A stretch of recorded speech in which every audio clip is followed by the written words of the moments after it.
Welcome to Charles L. Cost Field here in the city of Bridges, Pittsburgh, Pennsylvania for Saturday afternoon action here between the Pitt Panthers and the North Carolina A&T Aggies.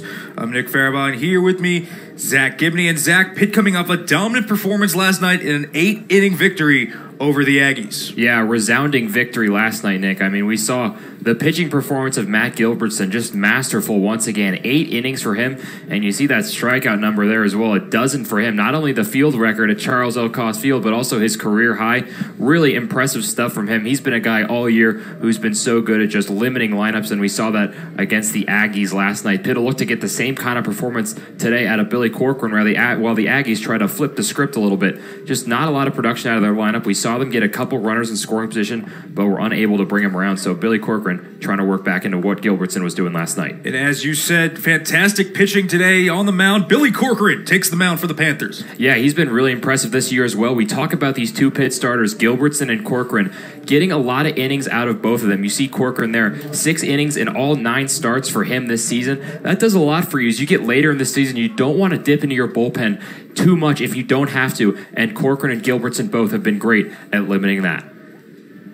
So stepping into the box here for the Aggies is Brantley as he fouls this one off to start off the game, making an 0-1 count here early on. Yeah, we talked about Brantley last night, a guy who's so good at getting on base, leads the Big South in walks, but just unable to do so last night. Just a common theme with this Aggies lineup. Ball low makes it 1-1. As you said, Brantley coming off a good series as well. He fouls this one back to make it 1-2.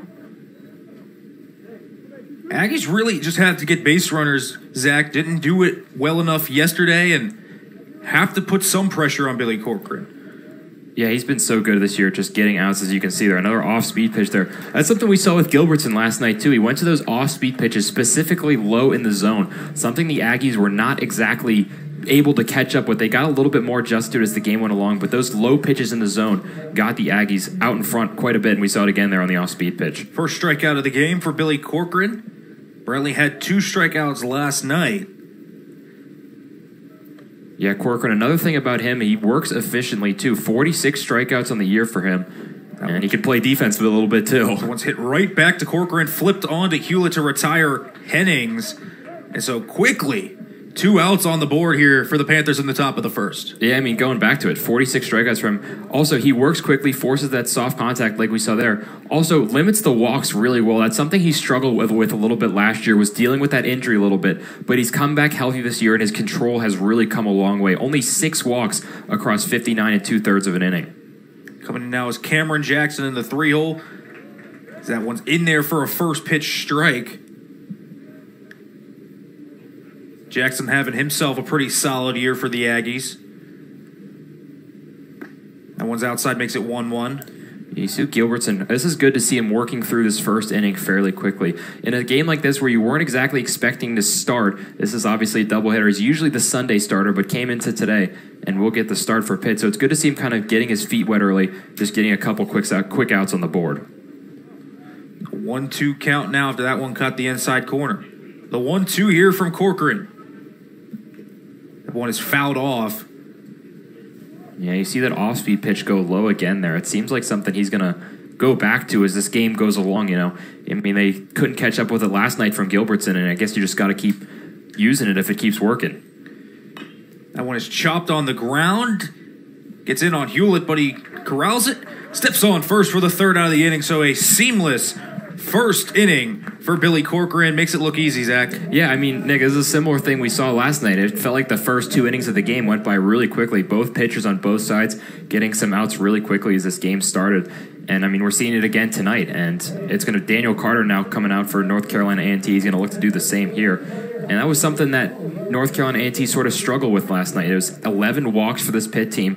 It's going to be a control game for them. If you want to come on the road and beat a Power 5 team like Pitt, you really want to see them get that control down and clean up those little mistakes early on. Certainly going to want to see them do that. It's the lefty here, Daniel Carter. As you said, coming in here for the Aggies, they need a good start from him today. And really, this is going to be the crux of the game, Zach. Yeah, Daniel Carter, you look at his body of work as a whole this season, you see that inflated ERA at 7.2, but he's coming off his best performance of the year, UNC Asheville, earlier on in the month. He has been out a little bit, but he came back after, his last appearance, 4 innings, no earned runs for him. So he can kind of build off of that a little bit. He has struggled, has a couple games this year where he put up a decent number of runs against him. But, if he can kind of work back and try to gather himself from what he was doing earlier on in the month, he's going to be okay today. And the Pitt lineup going to get started here on the day, and it's 2 guys here at the top of the order in the 2 and the 3 hole, Tatum Levens and Ron Washington Jr., that are really dangerous here for the Panthers early in the lineup. Yeah, Nick, we've talked about it. This middle of the lineup for the Panthers, something that's changed so much from last year. The power numbers of this team and the addition of Tatum Levens has been critical for that. You get Ron Washington coming back from last year, a guy who had a lot of pop in his bat last year, but you combine him in the 2-3 spot with Levens, and you just add so much power to the middle of that lineup there, and it makes it really tough for other teams, especially going into a game like this where you're sort of still trying to sort of get your feet wet in this one, and you have to face 2 guys right off the bat who've got a lot of power in their bats, Nick. Certainly at that, a dangerous order is Pitt's lineup, but Jeff Whaler will start it off here for the Panthers with Carter on the rubber for the Aggies. Yeah, not the best offensive game last night from the Panthers from a hitting perspective, but Whaler 2 for 5 in that one, drove in a couple runs. First pitch swinging on to second base. Seaton corrals that, throws it on to Sykes at first for the first out. 1 pitch, 1 out for Daniel Carter. Yeah, if you're a pitcher on the mound coming into a hostile environment like this on the road, you can't ask for much more than that. A first pitch out, you get some soft contact there, go low in the zone, force the ground ball. They couldn't ask for much more if you're Daniel Carter to start things off. Now Levens coming up to the plate. 0 for 4 yesterday. Yeah, you don't see that too much from Tatum Levens. I feel like we've done enough games, Nick. We see Tatum Levens hit the ball out of the ballpark more than we see him go over. It's a rare sight to see. He's been so excellent this season for the Panthers. One of those guys with a over 300 batting average. He's just been unbelievable for them. Catches the outside corner of the plate. 0-1. You talk about Tatum Levens just being so good. I guess what you see from Tatum Levens, what makes him such a good player? It's just both sides of the play. He not only can he hit the ball out of the ballpark, he can hit for contact, and he also plays a really good defensive position, a catcher. That was something we talked about coming into the year. They needed a catcher who could not only play defense, but also contribute from the offensive side of things. You sort of didn't have that last year for Pitt, and Tatum Levens has been everything you could ask for in a catcher. It's almost fouled back, makes it 1-2. Levens doing it on both sides with the leather and with the bat. As you saw, 13 home runs coming into today for the transfer from LaSalle. Not to mention he started every game this season, something you really don't see a whole lot of from a catcher. That one's fouled off on the off speed. Keeps it at 1-2.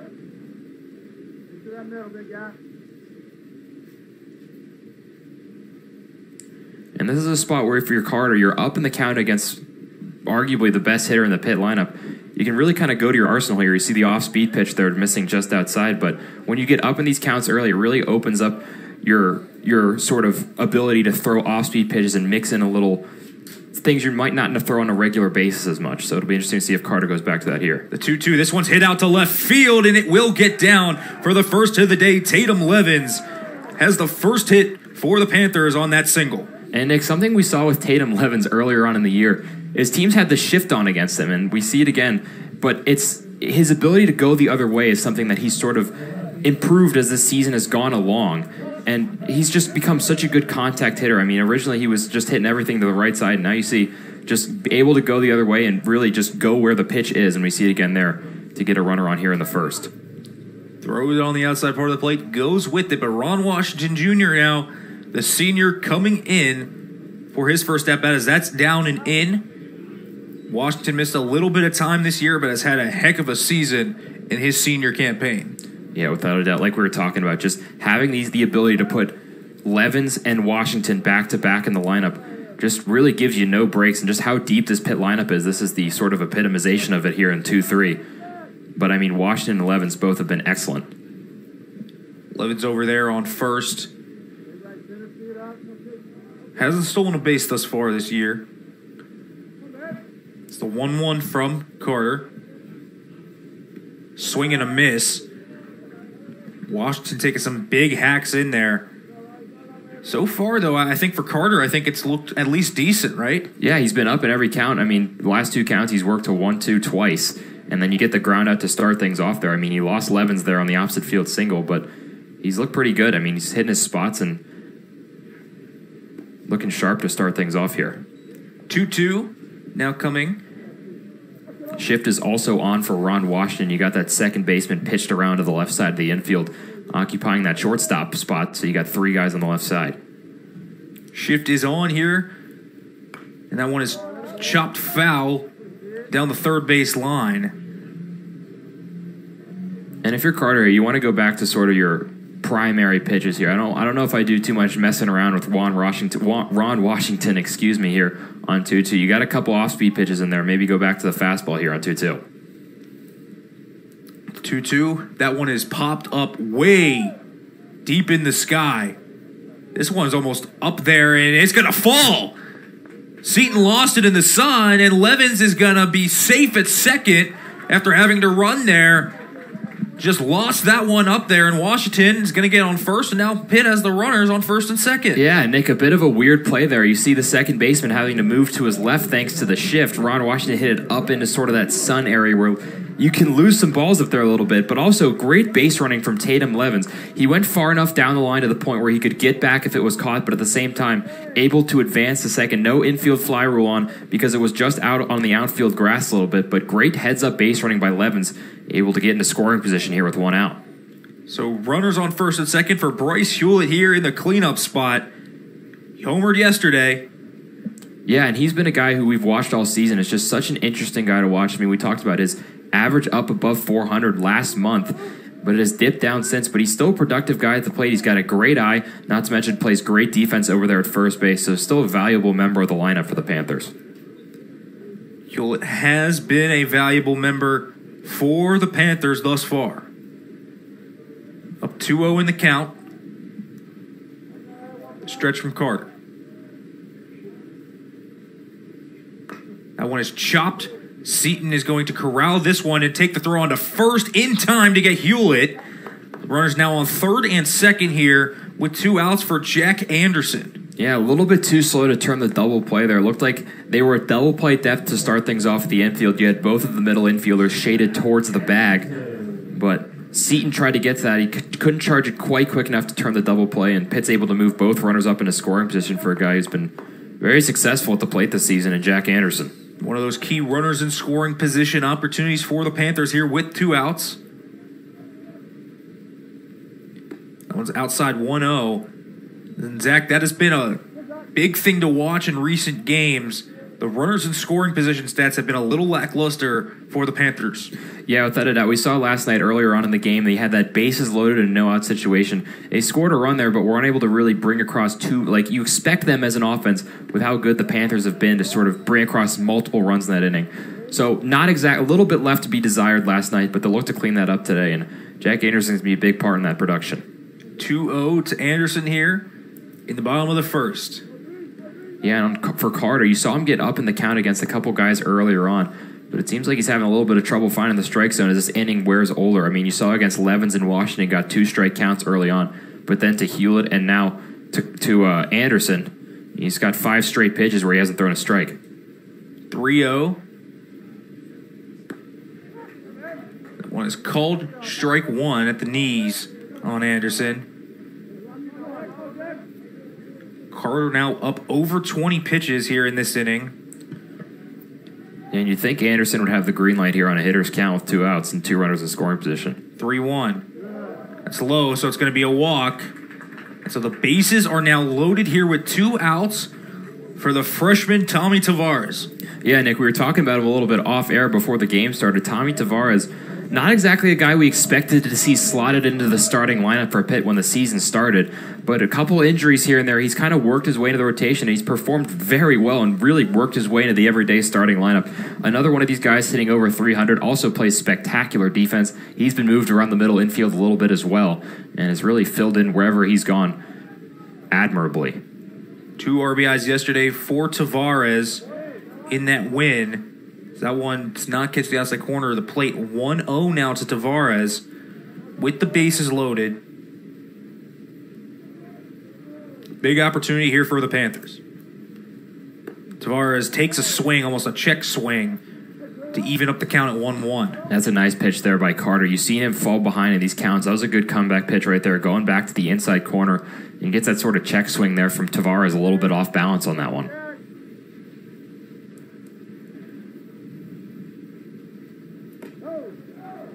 And the off-speed gets away from Carter. Wow. Yeah, Nick, that's a dangerous pitch in this type of situation. You look at Tommy Tavares' numbers as well, like we were talking about, just filled in very well. I mean, not necessarily a big power guy, but he can put the ball to the ballpark every once in a while, and he's been clutch doing it as well. 13 RBIs in the season. He's just been everything you can ask for from a middle infielder. 4 homers, batting .311, scored 18 runs since entering the lineup. That Louisville series, that one's inside, makes it 3-1 here. So hitters count for Tommy Tavares. Yeah, and if you're Tommy Tavares here, you're kind of sitting fastball. You saw that off-speed pitch earlier on in the inning, earlier on in the at-bat, kind of get away from Carter a little bit. It'll be interesting to see what he goes back to here. 3-1. Fouled off by Tavares. Took a big swing at that one. This one's going to run full. 3-2, 2 outs. Big spot here for Carter. It'll be interesting to see what kind of pitches he has confidence in. He went back to the fastball there. It looks like that's been his pitch so far. So again, I'd be expecting it here from Tavares. The 3-2. Inside for the walk. That's going to be the first run of the game. Tommy Tavares walks home. Tatum Levens. Yeah, you see him go back to the fastball there on the inside corner. Couldn't quite catch that over there. I mean, you talk about it. You get a little bit anxious when you get these runners on base and these walks earlier on in the game. It's what plagued them last night. That's their second walk already today. So it'll be interesting to see what they do here with the pitching situation. A little bit of activity in the bullpen, it looks like, but they're going to get a mound meeting here. Yeah, they're going to have a mound visit. I mean, if you're Ben Hull, coach of the Aggies, what are you saying to Carter here? Walk home the first run of the game. Bases are still loaded with 2 outs. It's a tough spot to be in for a pitcher in hostile territory. Yeah, without a doubt. You've seen their pitching numbers this season. They'll struggle a little bit. Talking about last night, the walks numbers up, and with that, the runs numbers up. I mean, you get these guys in scoring position, it's going to be a lot less wiggle room for your pitchers. I think that mound visit just has a lot to do with sort of slowing down the game at this point. You see Carter, his cadence is pretty quick there on the mound, so you just kind of want to slow things down a little bit. Okay, there's 2 outs in the inning. If you get an out here, one spot in the first inning doesn't kill you, but if you get a couple more runners on base here and bring another run around on a walk, you could get into some serious trouble earlier on in this one. As you saw in that graphic, 6.5 team ERA, but nearly 5 walks per game as a unit for the Aggies. It's been a problem for them all season. This is now CJ Funk, as that one's in the dirt, to make it 1-0. And if you're CJ Funk, I think you're waiting for him to pitch to you a little bit. You've seen Carter struggle with his control a little bit early on in this one. If you're Funk, you got to wait for your pitch here and just kind of take what comes to you. So 1-0 to Funk. This one is chopped to the left side, but foul. And I think that mound visit might have helped Carter a little bit. It's a little thing, but he's moving a little less quickly now. You've seen him on the mound get a little fidgety with that glove before he comes home with it. And now he's just sort of taking a little bit of time to get set, make his pitch, go through his progressions, that kind of thing. Just taking his time a little bit more out there after the mound meeting. Carter trying to get out of this inning. This will be pitch number 30 of the inning for him. A long inning for the Aggies to open up the first of 2 games. That one is low and outside to make it 2-1. Yeah, and you mentioned the high pitch count already in this one. On the other side, Billy Corcoran's only got 10, and he's been sitting in that dugout for a little bit now for Pitt. You got to think about that when he comes back out. But yeah, Carter's number's way up with regard to pitch count already. This one is fisted out down the right line and is just going to go foul. Yeah, I mean, that's the second time we've seen that sun looked like it was a bit of an issue there. Kind of landed in no man's land over there between the second first baseman and right fielder. But fortunately for North Carolina A&T, that goes foul, and it's just a bit of a precarious strike there. Essentially, it was just where no one wanted it to be. Not a bad pitch by Carter. And if you're Carter, you look at, it's been a tough inning for you, but you're 1 pitch away from getting out of it with only 1 run up on the board for the Panthers. So big spot here. The 2-2 to CJ Funk. Swing and a miss. Big time strikeout for Daniel Carr. Limits the damage. Pitt leaves them loaded here in the bottom of the first inning.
Welcome back to Charles L. Cost Field for the top of the second inning. Pitt up 1-0 here, and Billy Corcoran getting ready for his second inning of work, coming off a great start in Coral Gables last week, winning ACC Pitcher of the Week. And Zach, he has been fantastic for them. Yeah, he really has. You look at the season as a whole, but specifically that last game against Miami, going on the road to finish off a series against the top 5 team in the country, he was spectacular. 8 strikeouts in that one. Also worked his way up to 104 pitches. Another thing we've seen between him and Gilbertson, able to go deep into these games. He hasn't thrown less than 80 pitches in a game, and it's really saved his bullpen's arms a lot. He's gone over 6 in every start this year, like we talked about. Just his endurance and consistency has been key, and we saw it in Coral Gables last weekend. 7 innings pitched in that win against Miami.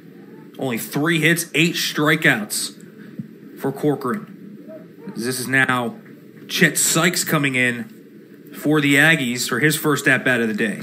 And if you're North Carolina A&T here, even if you don't scratch across the run in this inning, you want to make Corcoran pitch a little bit more than he did last time out. As we talked about, only 10 pitches there in that first inning for the Pitt starter. And that's just not something you like to see from the opposition. I mean, you want to make pitchers pitch a little bit, work some counts in your favor. But when you're throwing strikes like Corcoran isn't getting up in these counts, it makes it really tough. The 0-2, fouled off by Sykes. Fastball on the outside corner of the plate. Yeah, you see him go to that fastball on 0-2. I'd expect him to go off-speed here. You got the hitter sort of timed up for the fastball, and just Corcoran's got good off-speed stuff, and it's a real put-away pitch if he does it right.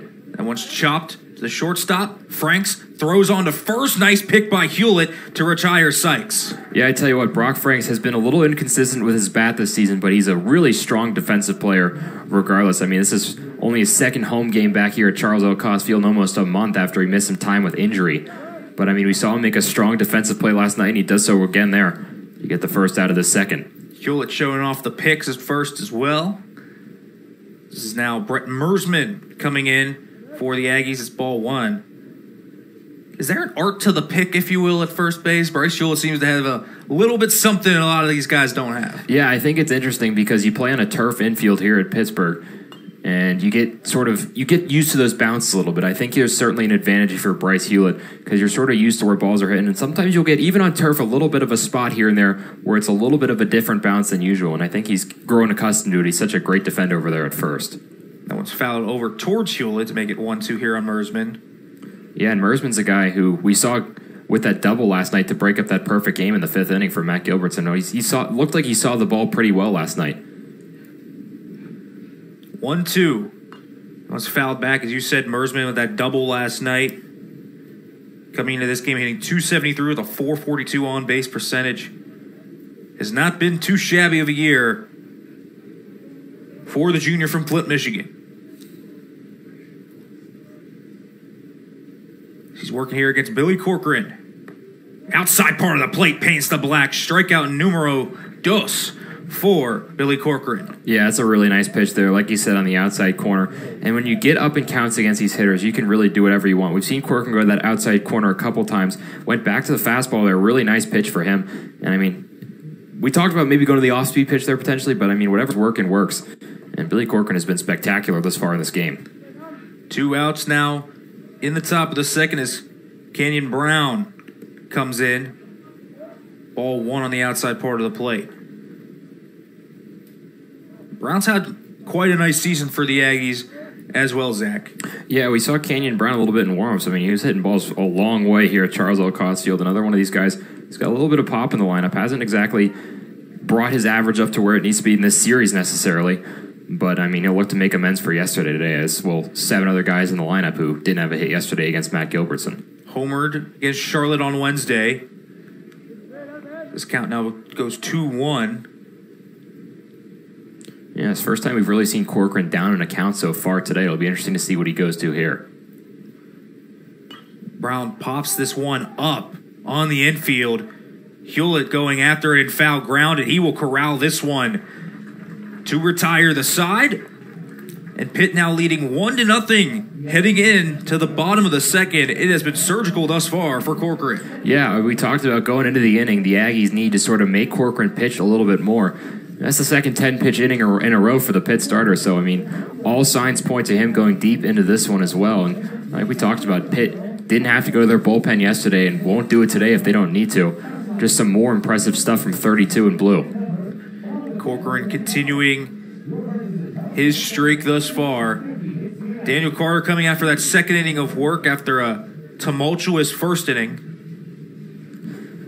Yeah, going back to Pitt, too, I mean, they've just been such an impressive team. Talk about Daniel Carter in a minute, but, I mean, you look at the 2 starters for Pitt, like we talked about last weekend. Matt Gilbertson was really good against Miami. He just didn't get the win next to his name. Went 8 innings, gave up only 1 run, and then Billy Corcoran as well, coming off a strong start as well. They both look great this weekend so far, especially Gilbertson last night, but, I mean, just some really impressive numbers from both starters for Pitt, and that's been really the case all season, Nick. Yeah, you see those ERAs both near 3. Gilbertson's under that. These 2 stars have been key for the Panthers down the stretch, especially as they have entered the thick of ACC play. Yeah, going back to your point about Daniel Carter, too, though, I mean, he came into this one, ran into a lot of trouble here in the first inning, walked a couple guys early on, and sort of looked like lost a little bit of control of his pitches, but he did a really nice job of working out of that jam. I mean, when you get the bases loaded with 2 outs on the road, you're kind of maybe trying to overthrow your fastball or whatever, things like that. But he did a really nice job of sort of ironing it out and getting out of that inning relatively clean. I mean, you gave up the run, but you can kind of battle back from that. And a run against you in the first inning isn't going to kill you. So leading off the second inning for the Panthers, it's Brock Franks, the shortstop. That one catches the outside part of the plate. The other thing about Carter, though, he did run that pitch count up in the first inning. He had 32 pitches there. That was his 33rd pitch of the game, so he's going to look to sort of have a little bit more of an efficient inning here in the second. Almost just outside to make it 1-1. And it's the lefties' alley, if you will, in the lineup with Franks and Popa here at the bottom of the Pitt order. This one's chopped on to first and foul, Franks, but if you're Carter, I think you got to feel good about where you're at right now in this count. And again, 2 lefties start off the inning. Yeah, you see Brock Franks at the plate, too. You kind of have a little bit of breathing room before you get back to the top of the lineup. But Brock Franks, he's got some sneaky power in the year as well. 8 home runs, so no sleeper there in the 8-hole for Pitt. Off speed's fouled off from Franks. That's a nice swing there by Franks. You don't get a hard contact there, but he didn't like that pitch and was able to spoil it nonetheless. Looked like it was going to catch the zone there. And as you said, with Franks, 8 home runs this season, had only 1 last year. Power numbers have gone up for Franks. Off-speed catches the outside corner of the plate. A nice strikeout there for Carter, his second of the day. That's a really nice pitch from Carter. We saw a couple pitches earlier on in the last inning sort of get away from him with regard to off-speed. But it's good to see he's got the confidence to sort of go back to that one there. And as you said, a really nice pitch there on the outside corner. Not unhittable, but very difficult when you're down 2 strikes and you see that coming in down the sort of center of the plate, and then it cuts away from you. So really nice stuff there from the North Carolina A&T starter. Now this will bring in the young center fielder, Dom Popa, who's been in and out of the lineup recently. Came in when the injuries hit the Pitt outfield hard.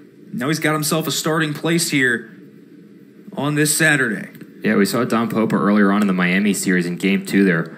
Pick up 3 hits. He struggled with his bat a little bit this season, but, I mean, he seems like he's getting used to it a little bit more. Had 4 hits in the last 2 games of that Miami series, and, you know, the more reps you get at this level, the more you get used to it. And still a young player, Dom Popa, seems to be coming into his own a little bit. It's high 2-1.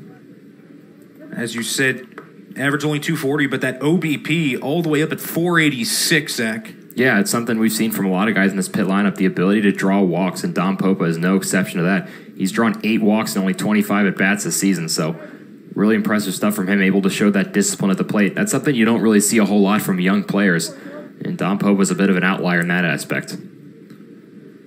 Popa certainly showcasing a good eye this season. It's the 2-2 count here. Pitch from Carter. Off speed.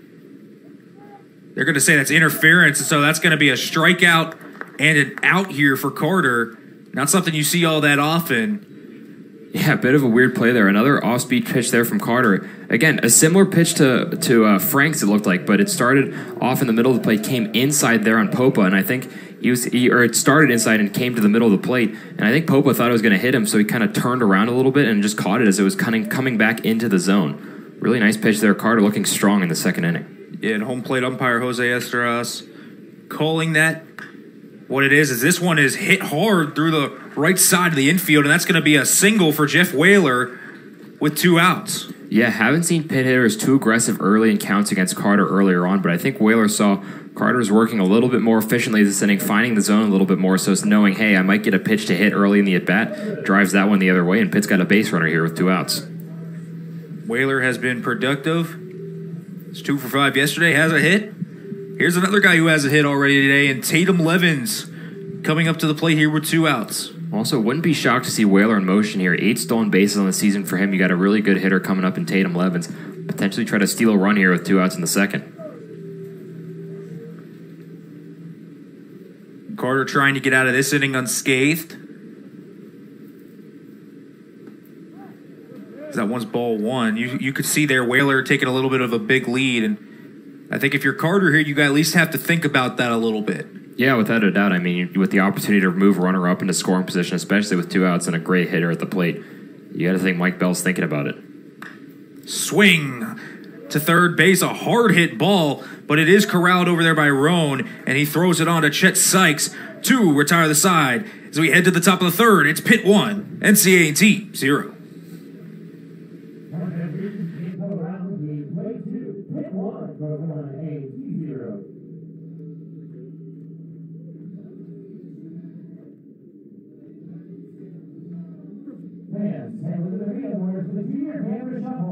Presented by Clearview Federal Credit Union.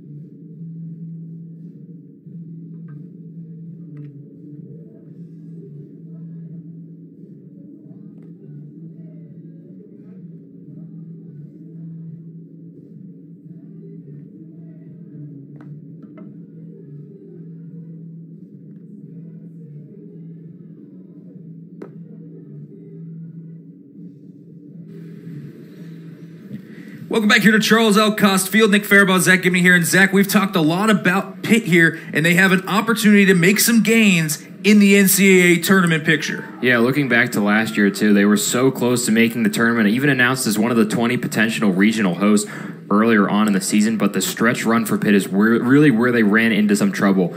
And this is kind of where it starts today. I know you kind of get a little bit seeming like of an easier opponent than sort of this hard ACC schedule all season long. But you can't overlook North Carolina A&T. They had a road win against North Carolina earlier on in the season.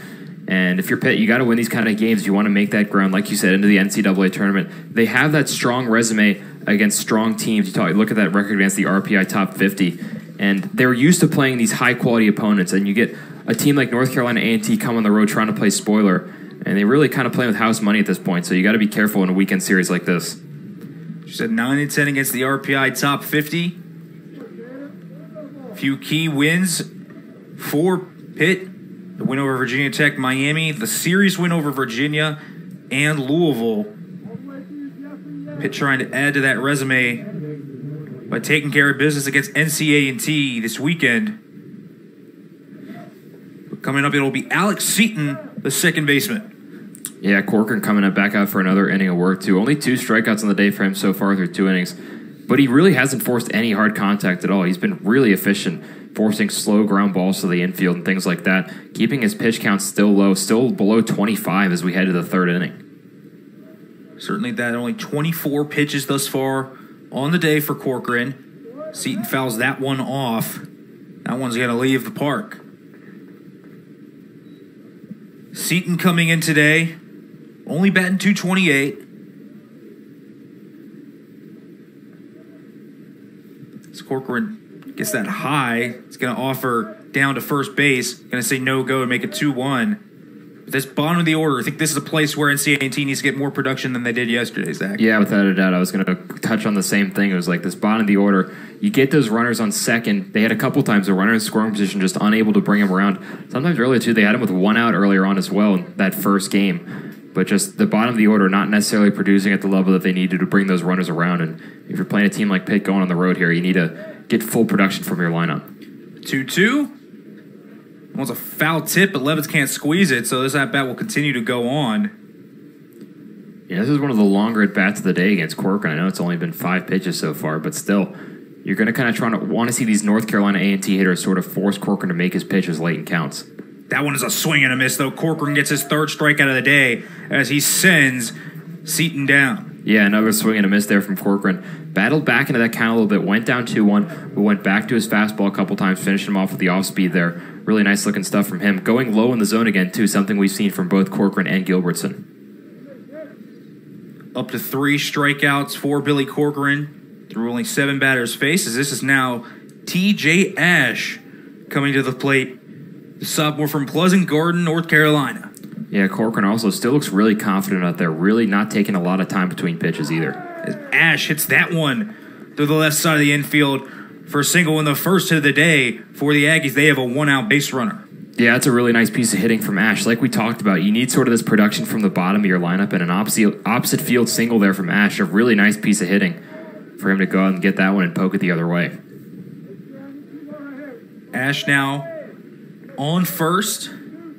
Guy with 3 stolen bases is someone to watch here for Corcoran. Yeah, another thing about this North Carolina A&T team, they love to play small ball, bunt runners over, things like that, and set up opportunities for guys further down in the lineup. It'll be interesting to see what they do here with a runner on first and 1 out. Saban Roan stepping into the batter's box for the first time of the day. Was hitless yesterday. Corcoran's going to make sure to keep Ash honest there on first.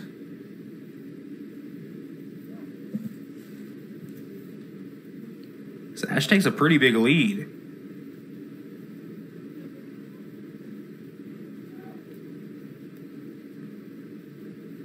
Swing and a miss by Roan. And if you're Corcoran here, I mean, Ash has taken a lead almost past that corner, Zach, on first base. Yeah, you got to keep an eye on him a little bit here with 2 strikes especially. He might be in motion here. But it'll be interesting to see what they do. We got the 9 spot now in the order, but then the top of the lineup coming up after him. So a little bit of a strategic battle here. That one is hit out to right field. Funk coming under it will squeeze it for the 2nd out of the inning. And Ash will retreat back to first. And that's what you do. Billy Corcoran goes up in the count again, 0-2 there on that flyout, and you're just able to really go to the pitches that you want to go to. I mean, we saw that one forcing the flyout there and a big 2nd out there because now you can't really advance the runner. As you said, a base runner is useful for NCAT, and they need to capitalize when it comes up. Cameron Brantley going to try to do that here at the top of the order. 15 RBIs on the season as Corcoran's going to make sure Ash doesn't get too far ahead of himself.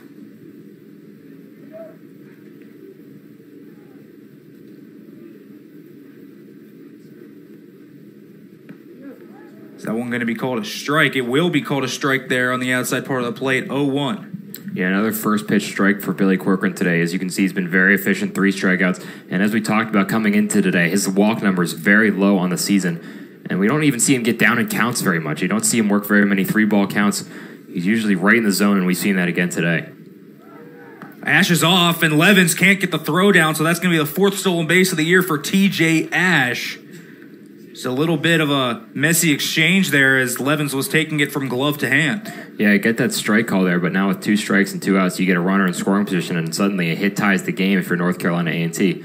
I like that move, moving the runner up into scoring position, giving yourself a chance to score. The 0-2.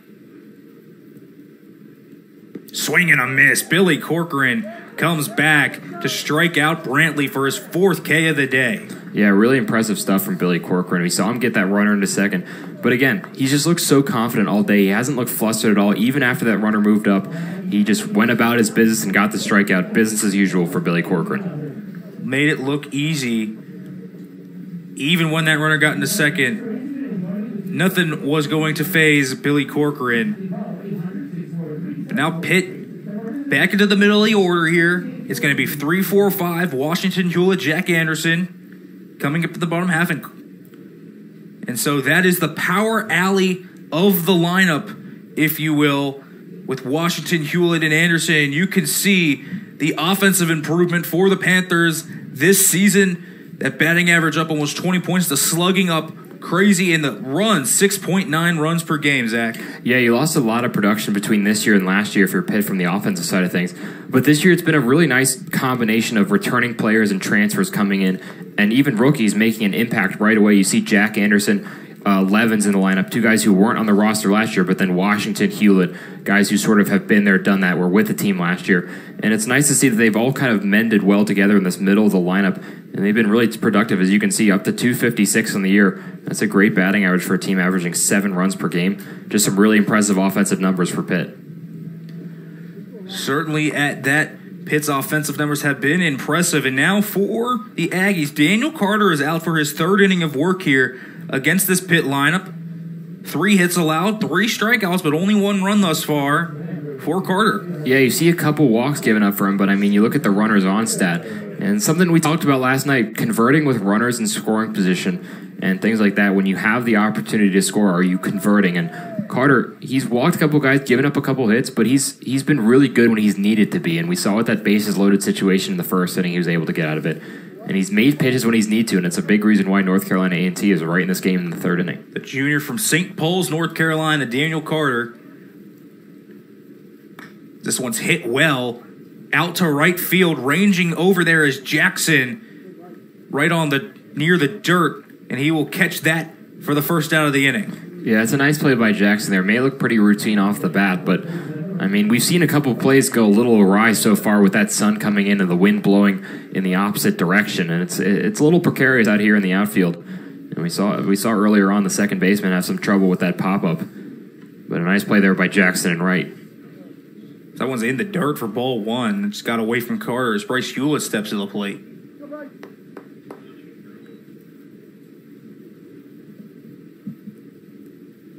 Pitch from Carter. Swung on to the netting to make it 1-1. And he was a guy, we saw how much power he had last night going opposite field, hitting it over that 375 sign in left center. That's a tough place to go if you're a lefty, especially as he gets hit here. A hit by the off-speed pitch, so Hewlett will take his base. Second pitch of that at-bat that got away from Carter. Yeah, it's not a great spot to hit a batter, but I mean, you get the 1st out of the inning. You still got a little bit of breathing room on the base paths, but you want to get these next couple outs here. You get Anderson and Tavares coming up in these next 2 spots here, 2 hitters over 300. And like we said, when you have a team like Pitt, you have Anderson, Tavares, all these guys who are really hitting well. You give the pitcher very few options to work with when it comes to like breathing room and where you can make your pitches. Jack Anderson now steps into the box. As you can see that wind blowing in again today. 1 out with Hewlett on first. Caught the inside part of the plate. Even when Carter seems to get down in some of these at-bats, he's battling back. Yeah, he's certainly towing the line a little bit, Nick, but he's been able to toe the right side of that line, I guess you could say, early on in this one. This one is hit through the left side. It's a single here for Jack Anderson. Pitt's going to have runners on first and second with only 1 out for Tommy Tavares. And it looks like Pitt's seeing the ball a little bit better than they did yesterday. We talked about how most of their production in the early innings came via walks and things like that, but you see them string together a couple of hits here now. Already up to 4 on the day for them. hit already with 4 hits through 2 1/3 inning. Tavares steps into the box. In the dirt, makes it 1-0. Brown's going to call a meeting here with this pitcher, and if you're Daniel Carter here, similar spot to where you were in the first inning, you got to think about, okay, what do I have to do here? What are you doing if you're Carter and Brown? Well, I mean, the last time you had a mound meeting, it worked out pretty well for you. You saw things get slowed down a little bit. And maybe Carter's a pitcher who gets a little quick with his delivery sometimes. If you're a catcher, you just want to sort of say, okay, you're in a good spot here. You got a couple runners on, but you still got an out to work with. And you're getting into the bottom of the pit order. So, just slow things down, go back through your progressions and sort of make your pitches. Don't worry about sort of other things going on. Speaking of walks, though, for Tommy Tavares, 4 walks here in the series thus far. That one catches the outside part of the plate. Carter comes back after the visit to tie up this count at 1-1. That's a nice pitch there. As your pitcher, sometimes you can throw the first pitch for a ball and start to think, okay, I have to throw a strike here. I have to throw a strike here. And that's sort of where you start to run into trouble. So it'll be interesting to see if Carter can kind of work his way back into this count. Brown slides over to get in front of that one. Makes it 2-1. Runners on first and second. The 2-1. Tavares with a big swing. Swung right over it. Make it 2-2. Yeah, that's another nice pitch there from Carter. As you said, a huge swing there from Tavares. He thought he was seeing that one well, but Carter, really nice pitch there. Evened up the count. This is a big spot here, trying to get the second out of the inning, excuse me.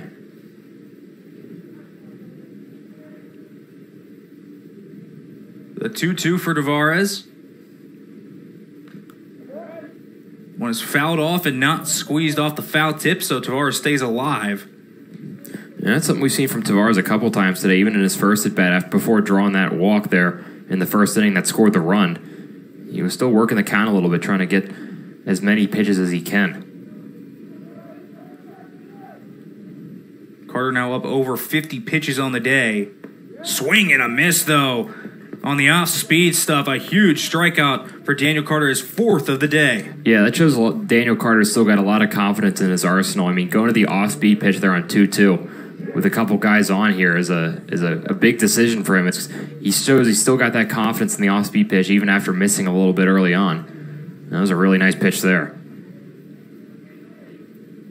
Evan Demurius warming up there in the Aggies bullpen, but Carter is trying to say, I don't need that help. Yeah, it was a really nice pitch there. I mean, we saw that the catcher come out to the mound and try to slow things down. It seems like that's worked. It's just Carter gets a little quick sometimes with this delivery, but it seems like once he settles down and just makes his pitches, he's in good shape. Chopper, and Seaton can't corral that, and the bases are going to be loaded on the chopper from Funk.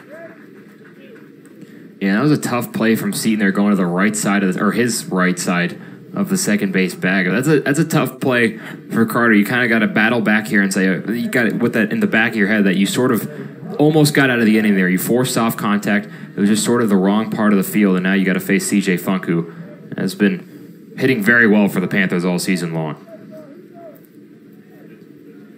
Or excuse me, Franks. Brock Franks hits this one up the middle. Seaton ranging to his right, and he will flip it on to the shortstop Hennings. And Carter gets out of this unscathed at the top of 4. It is Pitt 1, North Carolina A&T 0. After today's doubleheader, your Panthers are back in action right here this evening to battle the Grizzlies. Don't miss out on trading card bag number 2 because with your election. This is given as a brought to you by Howard Hanna. When it's time to buy yourself your home, start with visit howardhanna.com. Howard Hanna, home half the year.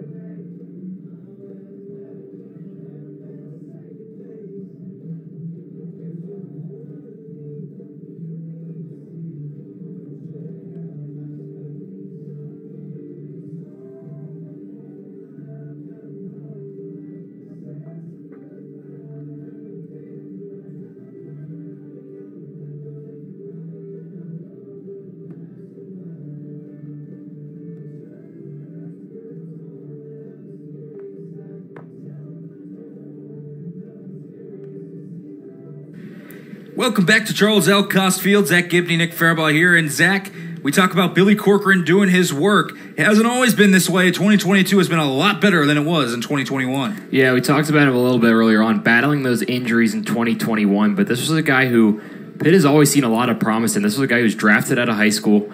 And just the stuff has always been there for Billy Corcoran. He's got that size to go along with it as well. But you look in 2022, he's just been so much more consistent. He seems to be really realizing his potential as a pitcher at a high level of college baseball. You look at those splits, 3.05 ERA versus 5.84. The opponent batting average nearly down 100 points. It's been an impressive season for Billy Corcoran.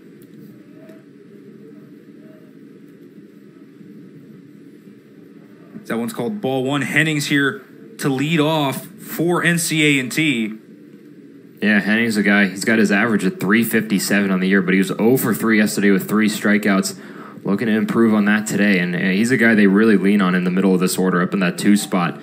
They rely on him for a lot of their offensive production. This one hit onto Tavares, who gloves it. That second throws it onto Hewlett to retire Hennings.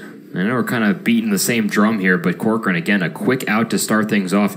Pitch count still below 40 in the 4th inning. Just when you're throwing strikes at the rate that Billy Corcoran's doing so, it makes it really tough to sort of have those long at-bats and sort of wait for your pitch because every pitch is right there. It's just you can't catch up to it all the time, and Billy Corcoran's doing a really nice job of getting swing and misses today, and as you saw there, some soft contact. Jackson into the box for the Aggies, and you say that throwing strikes, I think a lot of people kind of look at strikes and say, okay, well, you have more opportunity to maybe get bigger hits there, but how do you kind of toe the line of throwing strikes but not throwing balls that, you know, can get hit for home runs and significant hits? Yeah, I think a lot of it has to do with location. We've seen Billy Corcoran keep those off-speed pitches low in the zone, but if those are up a couple inches, they can get hit a mile. But he's avoided doing that at a very good rate today. Jackson pops that up. Washington in. Gets the second out of the inning. Quick work for Billy Corcoran here thus far in the top of the 4th. Yeah, and that's what he's doing. He's putting these pitches over the middle of the plate, and the hitters think they can kind of get him, and it's just late movement from Billy Corcoran as well. You know, on the fastball, it got a little bit of cut to it, and just unable to catch up with it. You're a little off with your bat, and you get these soft pop-ups and soft ground balls, and that's why his pitch count's so low in this one. That one catches the outside part of the plate. Corcoran, only 43 pitches thus far on the day. That one is fouled off here by Chet Sykes, coming in for his second at-bat.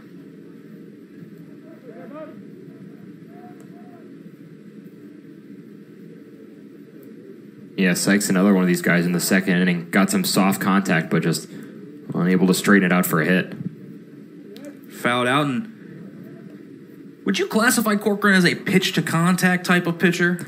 I would. His velocity isn't necessarily so... Like, you see some guys at the college level pumping 80, 92, 93. Corcoran isn't necessarily there as this one's in the center field, but he's got a good fastball, don't get me wrong, but he's not throwing heat per se. He's really good at locating his pitches and getting soft contact to good spots, and he's doing so again today. Obviously a hit there, but still a strong body of work for Billy Corcoran. Sykes with the line drive into center field for the second hit of the day for the Aggies, so they have a 2-out base runner. A chance here for Brett Mersman as Corcoran is going to make sure Sykes does not get too far off first base. Yeah, only one steal on the year for Sykes, but we saw North Carolina A&T move a runner over with 2 outs earlier on in the game. So it'll be interesting if they try to set up that opportunity again here. As Mersman hits this one really well. This one going back to the track. It's funky. This one's gone. Brett Mersman hits it out here in North Carolina. A&T is suddenly in front.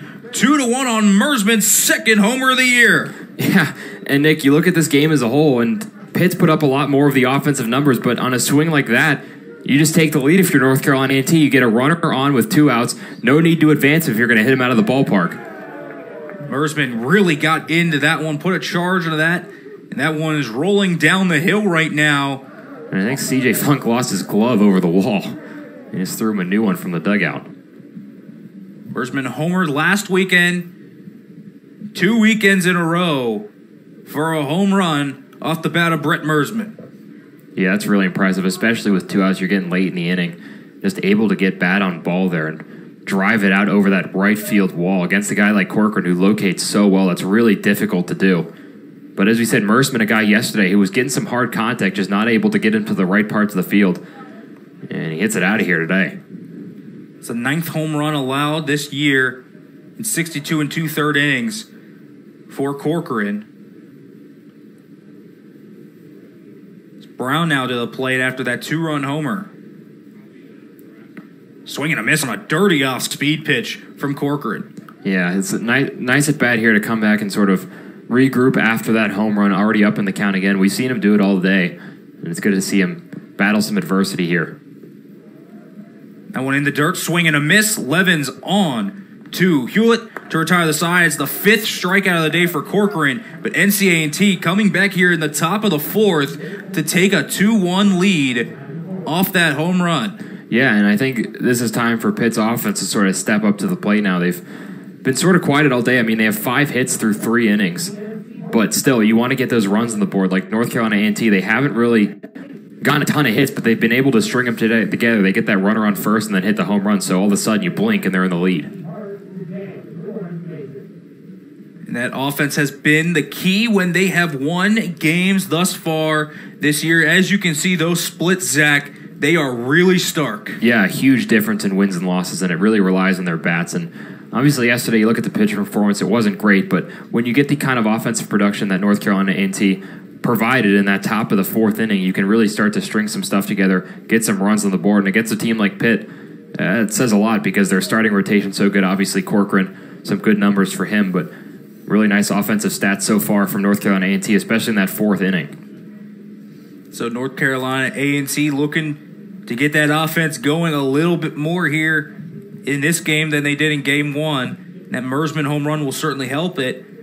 Now on the other side, though, Daniel Carter out for his 4th inning of work.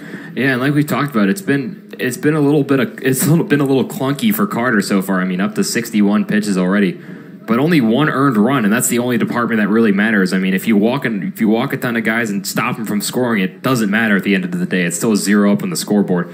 And after that 1st inning, he really seemed to have settled in a little bit. The control seems to have come back to him a little bit, up to 4 strikeouts, and he seems to be settling in pretty nicely today. Yeah, that line, 3 innings, 5 hits, 1 earned run, 2 walks, 4 strikeouts for Carter. Not too shabby of a day against an ACC team. Yeah, I mean, if you said coming in today he'd be facing the order for the 3rd time to start the 4th inning, it's probably not a great sign, but he's gotten runners on base, but he's been really clutch and made some great pitches when he's needed to. Certainly has. Dom Popa steps into the box here. It's 9-1-2 here, due up for the Panthers. They try to claw back into this one, down 1 after the Mersman homer. Makes it 2-0 early on in this count. Yeah, we talked about Carter honing in on his control a little bit as this game has gone along, but going down in the count early against Dom Popa, who we talked about last inning, has a great eye and does a great job of waiting for his pitch. It's inside to Popa. Makes 3-0. Not a lot of activity going on out there in that Aggies bullpen. And you want to avoid the leadoff walk here because you go back to the top of the order after this in Whaler. And as we talked about, that front end of the Pitt lineup is so dangerous. And a 4-pitch walk here to Dom Popa. So Popa's on. He is a threat to run a little bit as well. Jeff Whaler now coming up here at the top of the Pitt order.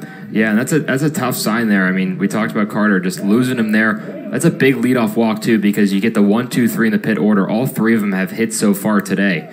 So it'll be interesting to see if he can sort of make amends for that and battle back and get some outs here at the top of the bottom of the 4th, excuse me. Whaler singled last time he was up.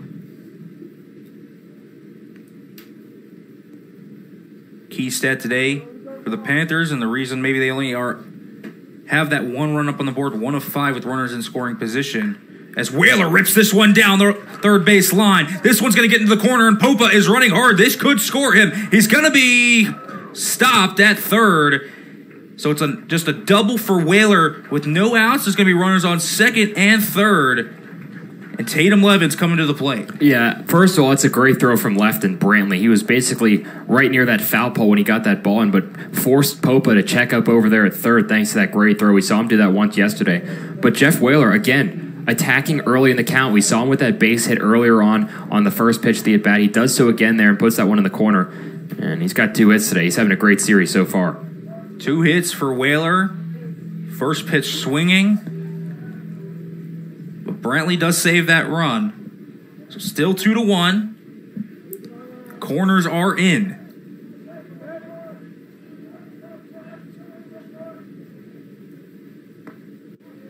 1-0 now to Tatum Levens. And if you're Tatum Levens, you got to see this as a great opportunity. He's a big RBI guy as is.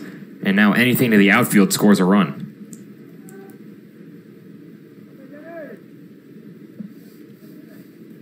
To Levens. Foul ball off the shin guard. Yeah, Levens had that single back in the first inning, and it came around to score after Tavares walked.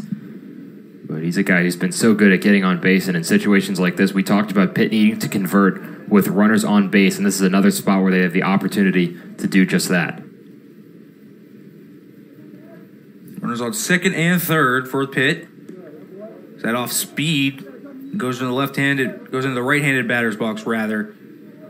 Make it 2-1 in this count. This is that primary run-scoring opportunity for the Panthers.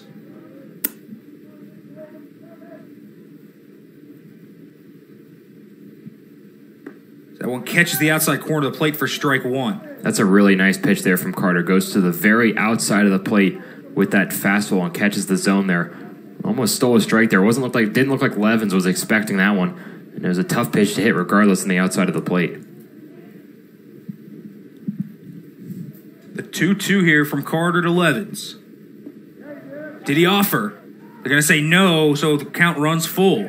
Yeah, it seems like Carter's like to go to that with 2 strikes, that sort of off-speed pitch that tails away from the left-handed hitter like it did with Levens there. Almost drew the check swing there, but a really nice job by Levens to hold up. 3-2, that base at first base is open. Whaler and Popa on second and third. That one's hit out to the outfield. Brantley's chasing after it. He will catch it, but Popa's going to move up, and he will score to tie this game up at 2. Yeah, nice job by Levens there. Productive out. Looked like he wanted that one. Just got under it a little bit. Couldn't poke it down the line for a double, but some hard contact there. Gets to the outfield and scores a run for Pitt. It won't show up on the runners in scoring position stat sheet, but a productive out, Zach. Yeah, without a doubt. And then you get into this part of the order with Washington and Hewlett coming up now, too. So you got some productive hitters behind you who can drive in those runs. And you got a runner on second with an opportunity to drive in a run yet again here for Ron Washington. Only 1 out. Game tied at 2. Certainly this is a spot where Pitt is going to want to bring home Jeff Whaler.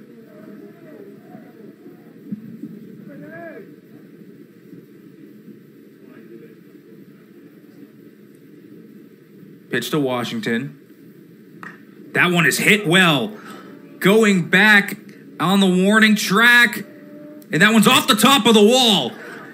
This is going to be a double here for Washington, and it will score Jeff Whaler. And Pitt retakes the lead, 3-2. That one nearly got out of here, but instead it will be that RBI double, the 28th RBI of the year for Ron Washington Jr. Yeah, I think Ron Washington just hit the furthest ball that you could possibly have without it getting out of the ballpark. We talked about that left center field wall being really high. He hits the very top of that, almost at the 400-foot sign in center field, but nevertheless doesn't get over, but a double nonetheless. And as we said, Levens didn't drive both runs home.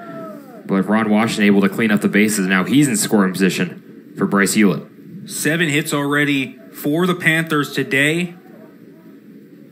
2 extra base hits in the inning will certainly help spurn a 2-run bottom of the 4th. And if you're Pitt, you needed this. You needed to answer North Carolina A&T in the top of that 4th frame. And they've done a nice job here in the bottom half to even that too. Hewlett now steps to the plate.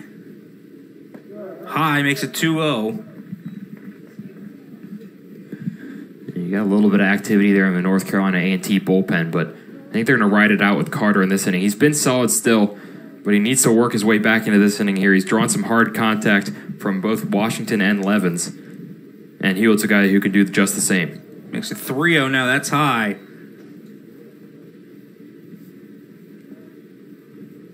Pitt looks to extend this lead. Pitt had left 7 runners on base through the first 3 innings. Capitalizing here, though, in the 4th. One's right down the middle for called strike. Makes it 3-1. How about with runners on base? 5 for 10 today thus far for the Panthers. Yeah, extremely impressive. They've been able to move runners over. Still kind of a deceptively low 3 spot on the board. But it seems like they could add to it here. And like you said, just really producing well. Count was 3-0, but after that foul ball, the count runs full on Bryce Hewlett here from Daniel Carter.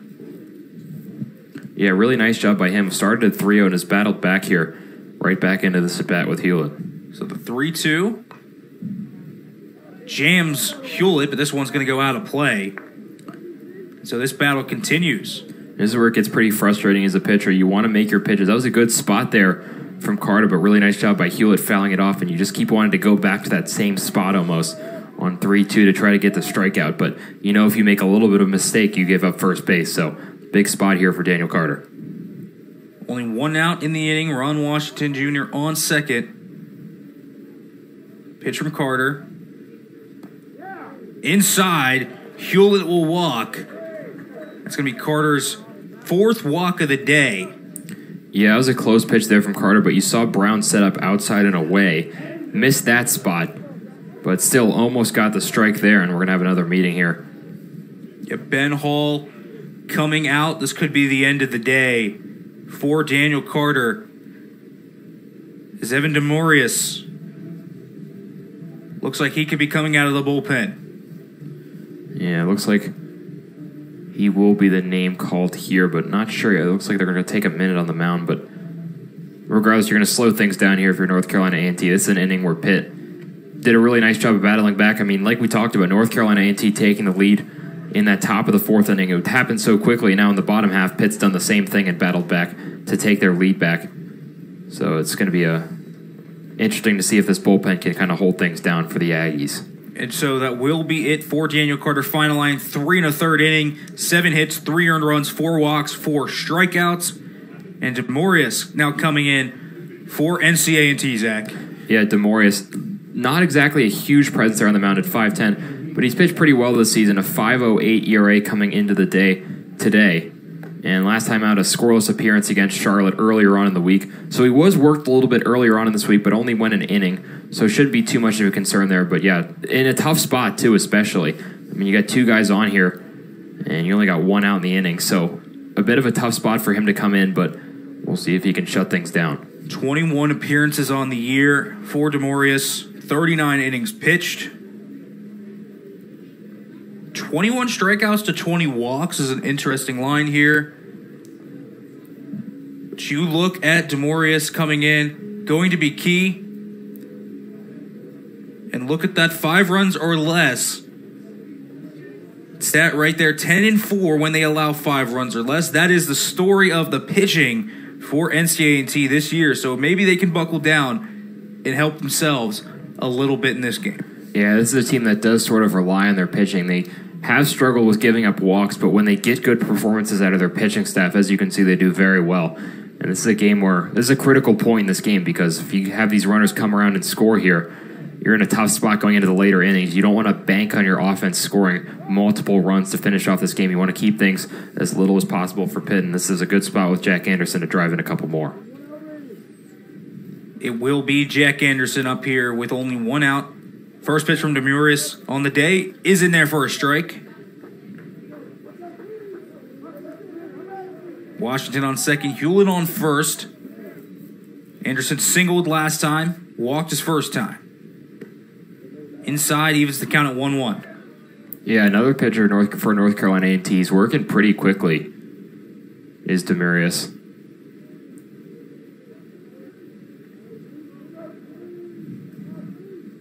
It's the 1-1. Little high, makes it 2-1 to Anderson. And I like this approach by Anderson, waiting for the reliever to make his pitches. Obviously fresh in the game, and he's in a tough spot too, so he might be overthinking it a little bit, trying to be too fine. sliced off by Anderson back towards Trees Hall. Demurius seems to be trying to attack that outside part of the plate.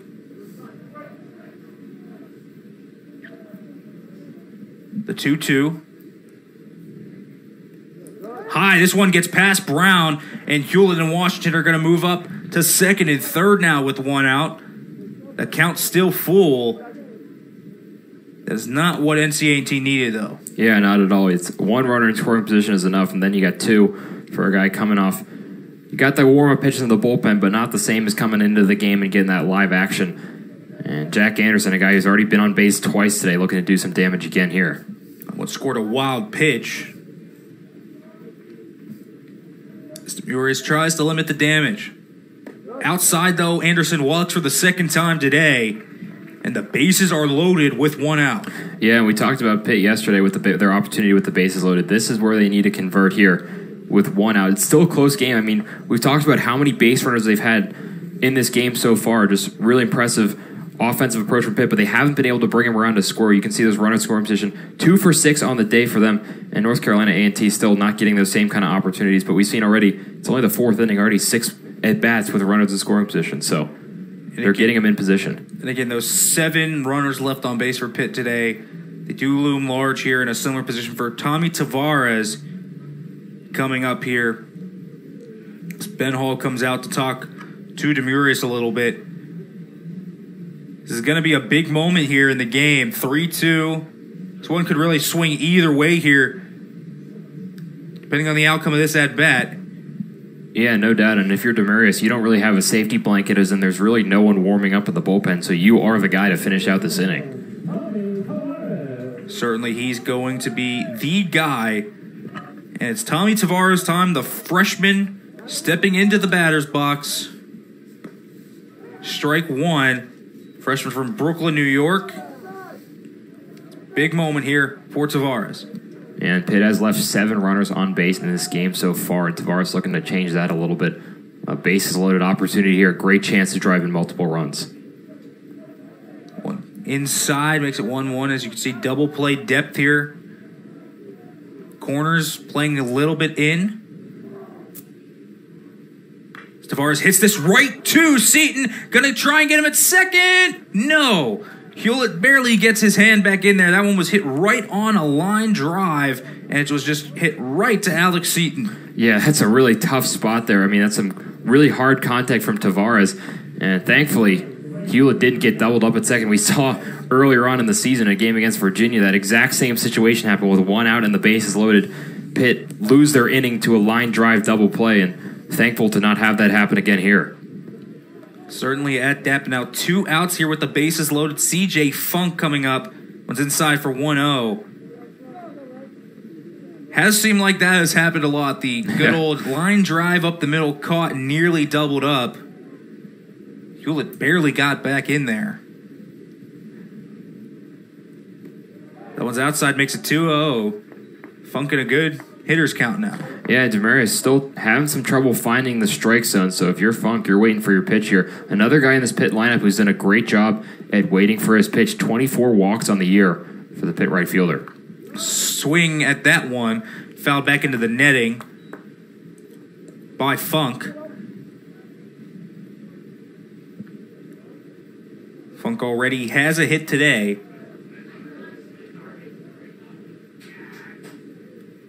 It's the 1-1. 2-1 rather. It's way up and in. 3-1 now to C.J. Funk. Yeah, and Demurius, as we talked about before, moving very quickly there on the mound.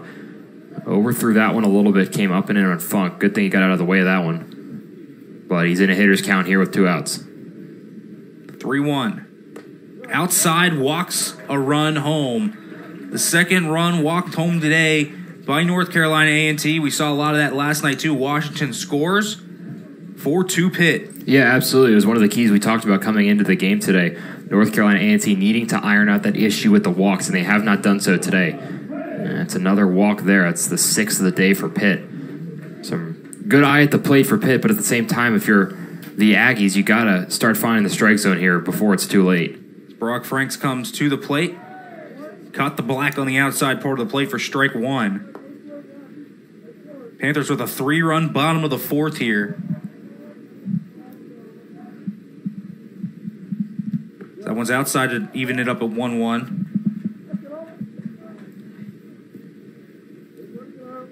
As you said, 6 walks for the Panthers thus far today. That one runs in, makes it 2-1. Yeah, good eye there from Franks. Again, a guy who's produced pretty well at the bottom of the order for Pitt. And you got Popa coming up on deck. This one is hit well. This one is foul, I believe. So that one was gone if it was fair, but just couldn't hook it inside the foul pole. Yeah, Franks really turned on that one, went pole side there, and just missed a home run. But it looked like a couple of feet went over the foul pole, so it's kind of tough to tell. But, man, he can really rip a ball if he gets into it. Certainly that one was cranked down the line. This one's chopped on the infield. Coming up is Roan, throwing on to first. A really nice play right there by Saban Roan to come up and retire the side. But Pitt strikes for 3 runs here in the bottom of the 4th. It's NCA&T 2.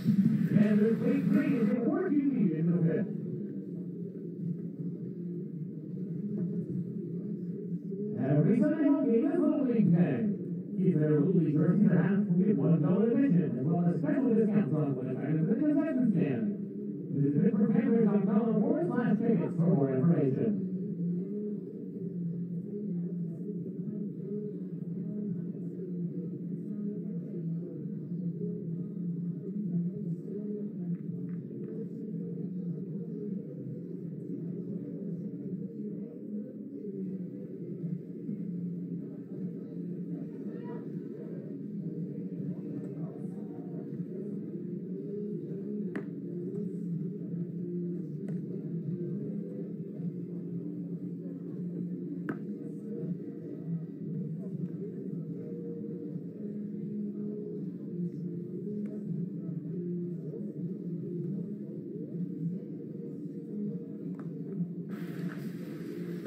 Welcome back to Charles L. Cost Field. Pitt leading 4-2 here as Billy Corcoran into his 5th inning of work. And something unique about Billy Corcoran, 6'8", one of the tallest pitchers in the ACC. What does that mean as a pitcher, Zach? Yeah, it does help him out because you think about it, on the stride, you're basically cutting down that distance between the mound and home plate. 60 feet, 6 inches turns into a lot less than that when you're 6'8", like Billy Corcoran is, gets that arm out in front, and he doesn't necessarily have the highest velocity on his fastball, but when you release the ball that much closer to the plate than, say, a guy who's 6'6", you get a lot more of an advantage there. Certainly at that. This is going to be a bunt. This is popped up right to Whaler, who barehands it and throws it on to first for a nice play to retire Seaton. Boy, that's a really nice play by Whaler there. Wasn't necessarily expecting the bunt, but really took his time with it and made a barehanded play look as casual as you can possibly make it look over there at third base. I mean, Whaler's a guy who's moved around the infield quite a bit, and he makes third base look natural, even though it's not his primary position. This is now Ash, who has a hit on the day.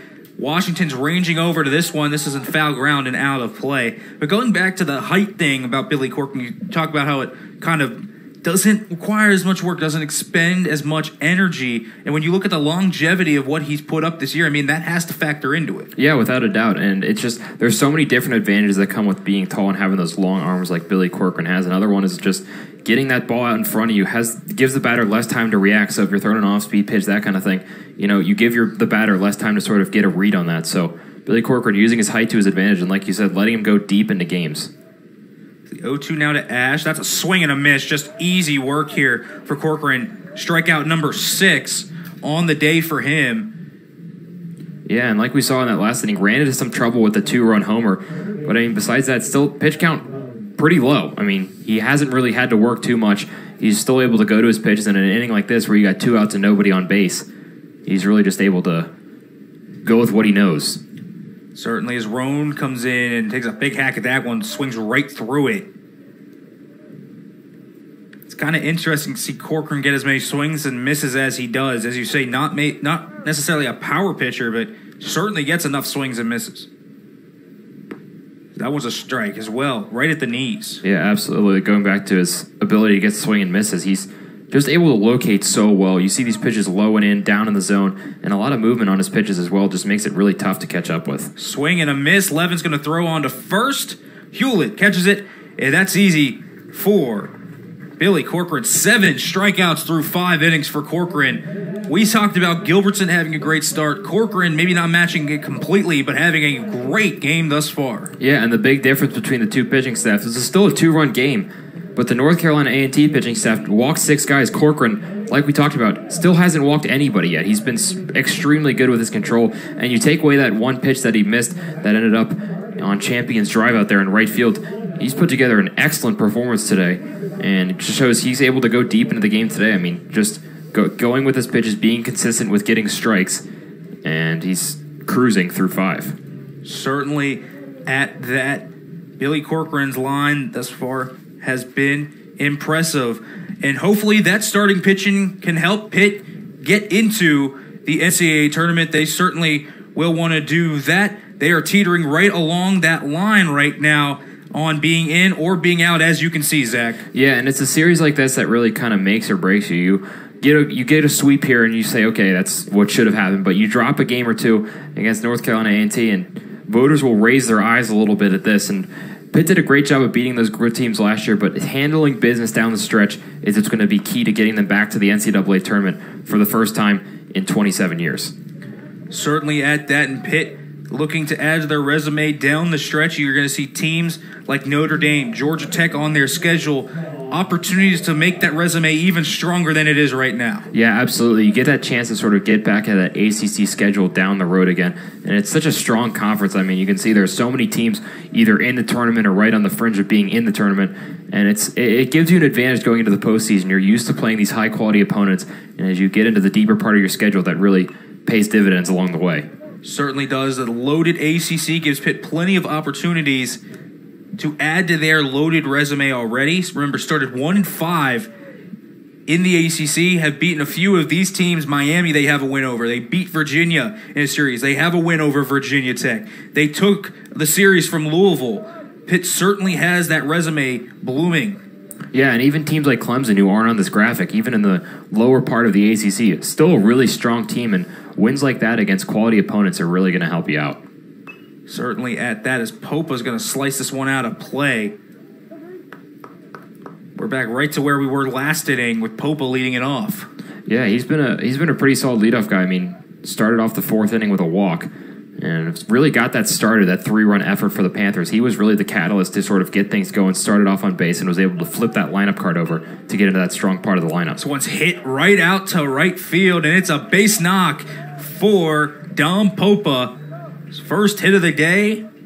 Get the average up a little bit for the sophomore. Yeah, he really seems to be coming into his own now. 3 hits in his last 4 games for Popa, and that's the last game when he didn't get an official at bat. He just kind of came into pinch run. But in the last 3 games he started, he has hits. So really getting that consistent production, sort of getting those reps on a consistent basis, really helping out Popa in his development. It's showing with his results on the field. Certainly for a young player like that, making the transition, not going to be easy.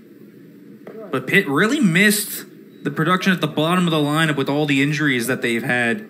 I think, now having Funk back, with Franks back, Popa batting in the 9-hole, being able to turn over to the top of the lineup like this, the runner on with Whaler up, it's going to help Pitt a lot. Yeah, without a doubt, Popa did his job exactly in getting on base, and getting to Whaler now is one of the hottest hitters on the team. He's already got 2 hits today to go along with a run. And just getting him in a good position to sort of keep this inning moving along, and runner on first, no outs, can't ask for much more than that. Certainly at that, and Whaler has had himself a day as well, a single and a double.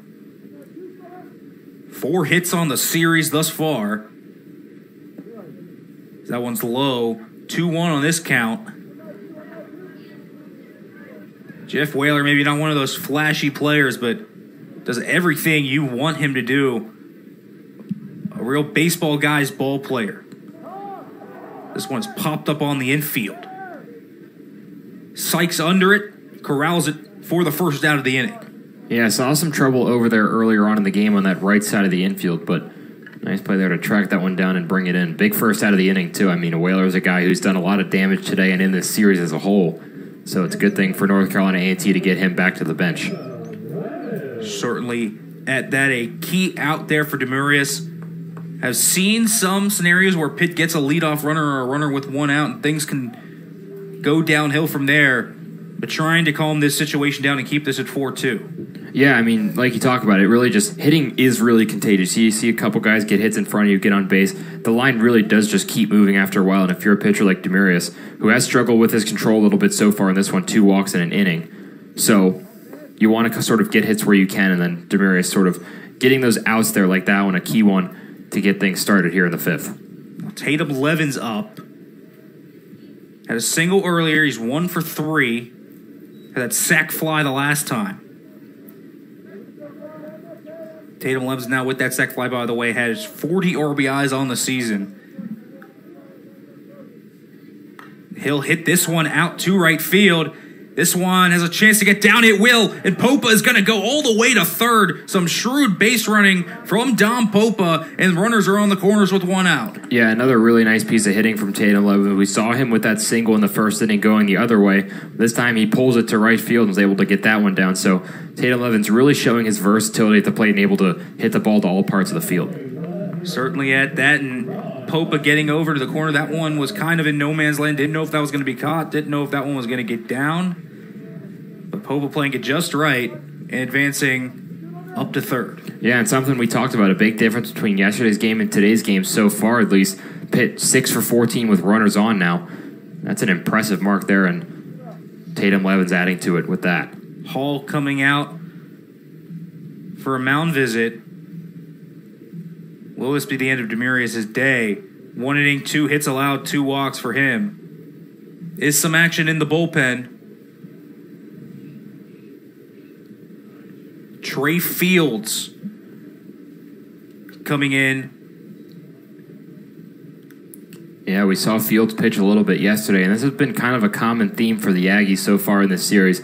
A lot of turnover when it comes to who's on the mound, and the opposite's been true of Pitt. I mean, we've seen 2 pitchers of them this entire series. Gilbertson went all 8 innings last night, and now Corcoran looks like he's cruising so far today. So North Carolina A&T certainly needs some security and some consistency from their bullpen as this game and this series goes on. Trey Fields trying to bring that security to the mound. As you said, saw him last night. In recent weeks, Trey Fields hasn't been too bad for the Aggies. That ERA only at 6.35. Could bring them the security they need, Zach. Yeah, he's got a bit of an interesting delivery as well with that sort of sidearm slot, but he's another guy who's struggled a little bit with control. 9 walks and 12 1/3 innings pitched this year to go along with 10 strikeouts. So not fantastic numbers in that regard, but again, just looking to get anyone with a little bit of control coming out of this Aggies bullpen. Certainly at that. 10 strikeouts to 9 walks. And as you talk about, as a team overall, certainly does feel like those strikeouts to walks are an issue for this team overall. Yeah, without a doubt. We saw it yesterday with those 11 walks, which really costed them the game pretty much early on. And then now today, 6 walks as well. And not only is Pitt able to look at it today, they've been able to hit the ball as well. So just producing on all cylinders from an offensive side of things. And now you got runners on the corners again here. And another bullpen guy getting a bit of a tough position here. As you see, 4 runs on the day, 9 hits for the Panthers, 6 walks. Only 2 for 8 with runners in scoring position, but 6 for 14 with runners on base. And they haven't even left the yard. Yeah, without a doubt. It's been really impressive to see. And Ron Washington, who's up now, has been a big reason why. Had that double back in the 4th to go along with a single in the 1st inning. He's got his average back up above 300 now as well. Yeah, that big double that almost left here off the top of that wall. Strike 1 to Washington. As we talked about yesterday, Fields has that kind of sidearm delivery, a little bit of a different look than what Pitt has seen thus far today.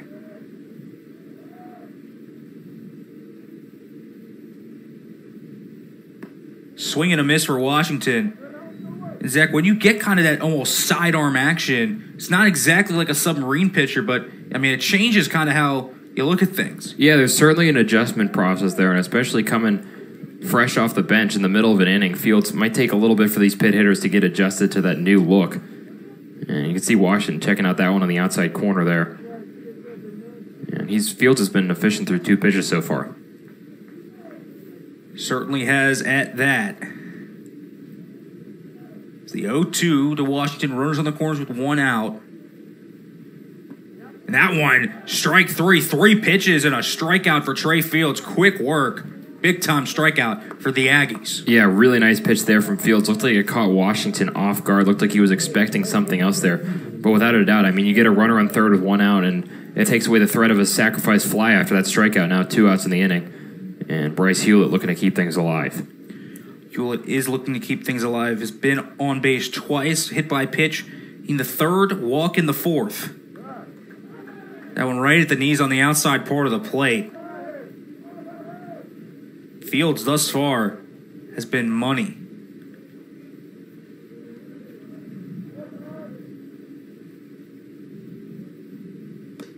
Swing and a miss for Hewlett.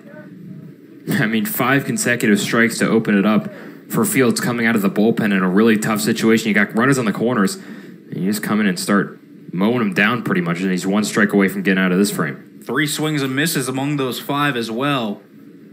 Impressive work from Trey Fields. It's the pitch on 0-2.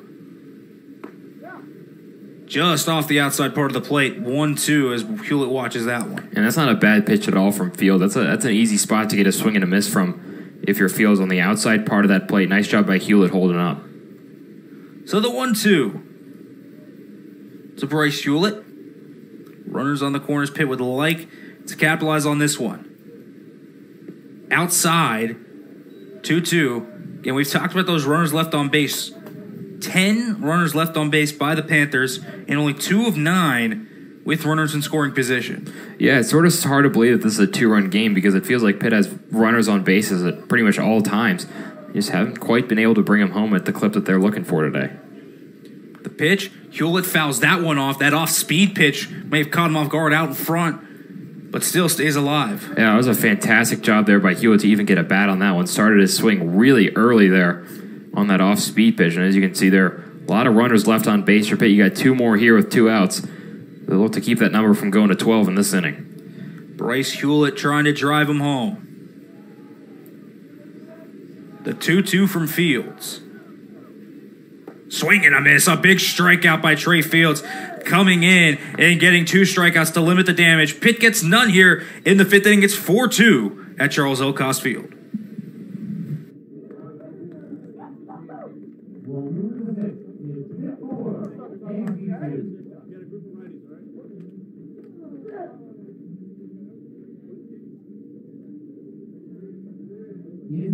In Pittsburgh East, take over the video award for today's word of the day.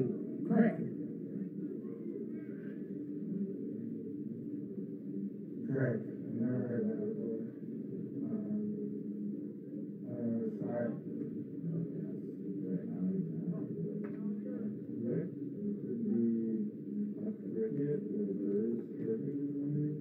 And I walk out and I do those in the morning and I want to go to and give them more about it.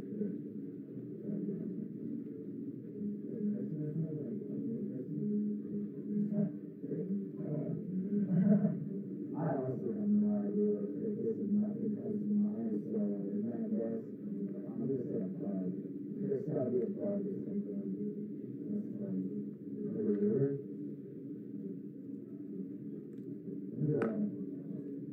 When I hear fish, I think of like a stream of water. Oh, yeah. I know.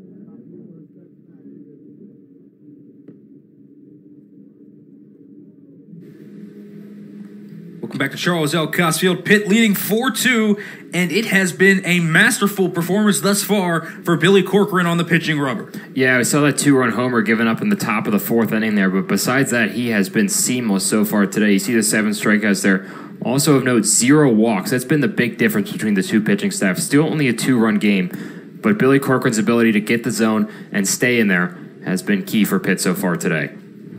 Certainly at that line looking good. 7 Ks Again, not a pitcher that you would expect to get all of those strikeouts, but he has really ran them up today.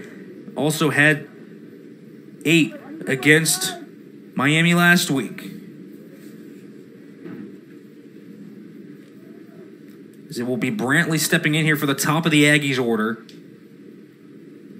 This one's hit out to center field, and it's going to land in front of Popa. A one-pitch single here for Brantley.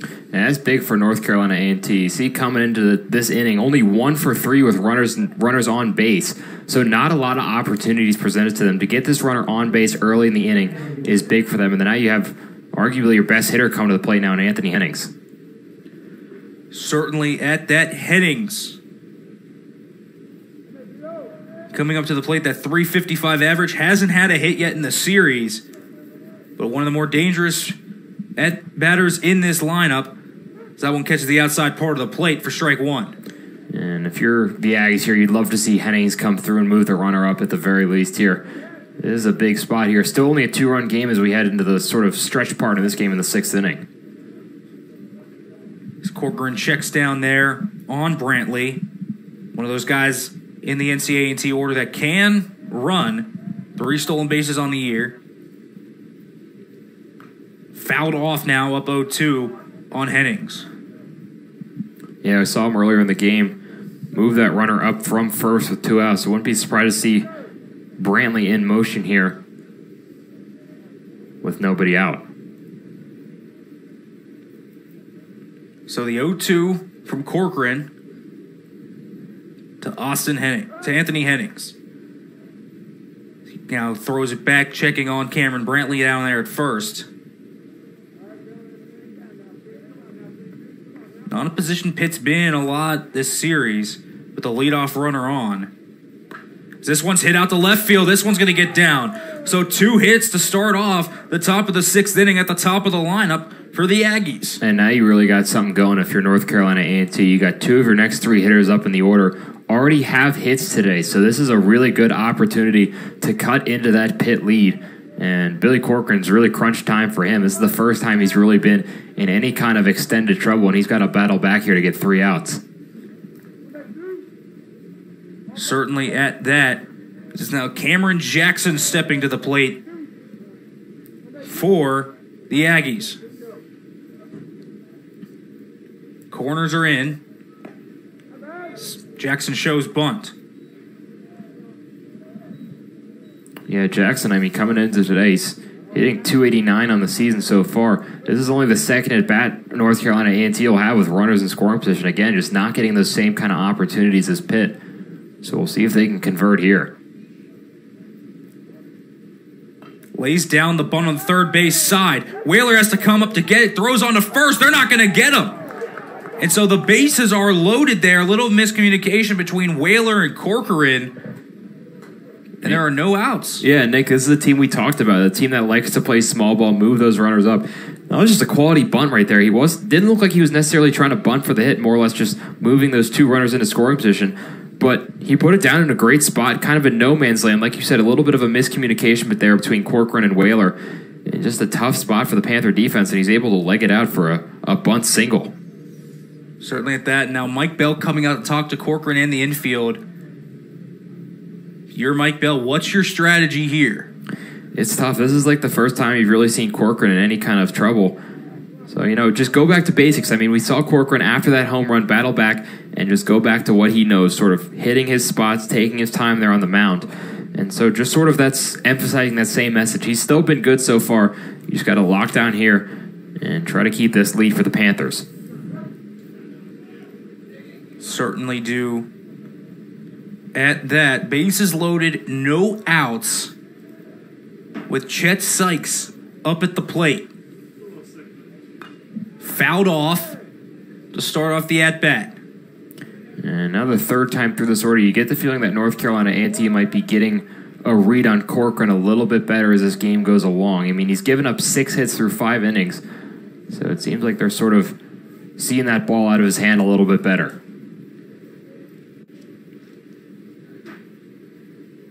It's the 0-1 Caught the outside part of the plate, makes it 0-2. That's a really big pitch there, Nick, on the outside of the plate. Really a tough spot if you're a hitter there, but you got the count at 0-2 now, and again, you can kind of open it up a little bit. Maybe go off speed here, go back to that fastball if you're feeling comfortable with it. Bases loaded, a huge moment here for Corcoran, and no activity in the Panthers bullpen. Outside makes it 1-2. Yeah, it looked like he was trying to hit that same spot as he did on the second pitch of that at bat there that got called a strike. Just missed a little bit outside, though. And I'll try to regroup here on 1-2. Chet Sykes has a hit earlier today, a single last time he was up. The 1-2. Outside makes it 2-2. Yeah, this is now if you're Corcoran. You don't want to burn another one here because then it really closes down your sort of breathing room as this count gets older. And a really nice job so far by Sykes, holding strong and keeping this bat alive with 2 strikes.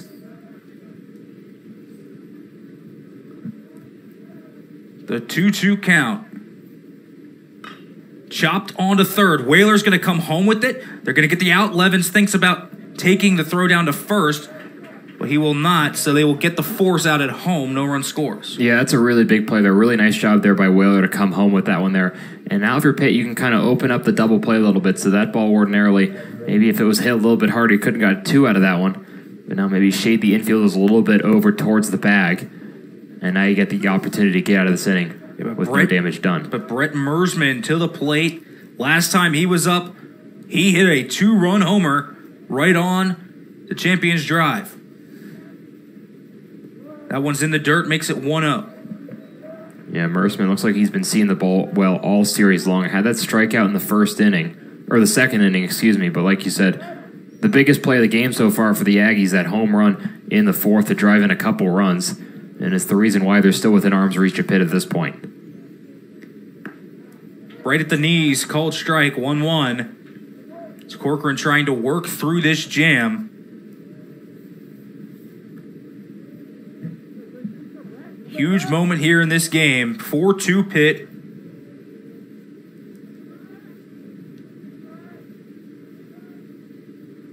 This one is chopped down the third base line. Whaler is going to throw it onto first, and it's going to hit off the heel of Hewlett's glove. 2 runs are going to score. They're going to wave home the third run. The relay home. The swim, he's out. Oh, man. Sykes tried to come home, but was called out. Did a fancy swim move to try and score. This game is tied on one of the most wacky plays you'll see. Yeah, I mean, it feels like we've seen a lot of wacky plays from the Pitt infield this year, and I mean, a bit of a conference here about maybe if he got the tag down. That was a really close play, though, but that error, just going back to the issue, if in a game like this where you have the opportunity to score if you're North Carolina A&T, that was a well-hit ball. I mean, a nice play by a Whaler to come up with it, but just missed it on the throw. It looked like it got away from Hewlett, too. So just those errors really, I mean, that's just a tough spot to have an error with the bases loaded, and then you basically give away 2 runs there when it should have been only 1. And they're going to look here to see if Sykes did score. The throw was in time from Hewlett. Yeah, it certainly looks like it was close. I think they're seeing he did. You're right. He had kind of that swim move there when he was diving into home plate. And it was tough to tell from up here if Levens got that tag down in him or not. But, I mean, if the call in the field was out, that's important to keep in mind because if they don't have significant evidence that they can overturn it with, that call will stand. Yeah, you've seen that swim slide used in the MLB by Javi Baez a lot. Was that similar move? Had the left arm down, picks it up, goes in with the right. The question is, did Levens have the tag down? Huge call here in this game. The difference between the Aggies taking the lead in the second out of the inning and it being a tie game. Yeah, I mean, you talk about the lead part being significant, but I mean, the also 1 out versus 2 outs is very significant in this situation as well because you still got the runner on scoring position after the error. So just a lot going on here at the end of this top of the 6th inning here in a really big spot. This is a huge ruling here by the umpires. Absolutely huge ruling. So the umpires do head down there to check out what happens on this play. Mike Gillespie And Tom Disharoon checking out if this is going to be a run for North Carolina A&T or not. I mean, I think from our view, I mean, it's tough to tell in real time, but I think the Aggies, all were standing right there, they thought he got in there. Yeah, you're right. I mean, there was a group of players standing right around the plate who had just come around to score, and it looked like they were pretty convinced that he got that arm over the glove of Levens.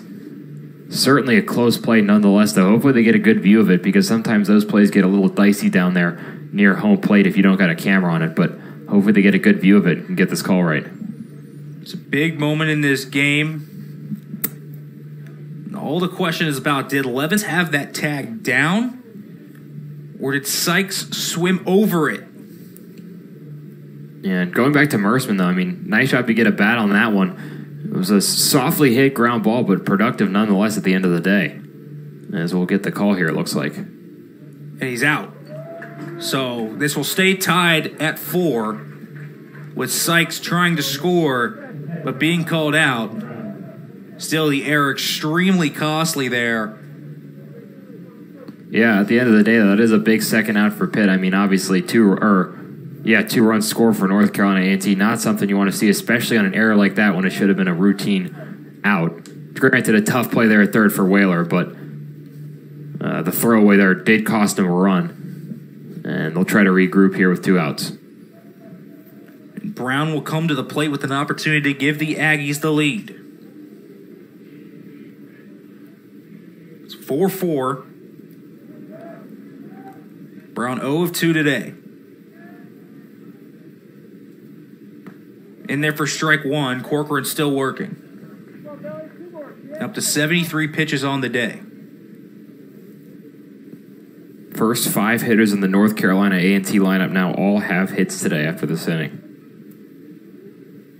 That one's hit up the middle, past Franks, and coming home is Merceman. The throw from Popa will not be in time, and the lead belongs to North Carolina A&T off the RBI single by Canyon Brown. Yeah, and after that now, the top 6 hitters in the lineup all have hits. So you look at this lineup, and something we talked about today is getting that production from throughout the lineup, especially that bottom part of the order.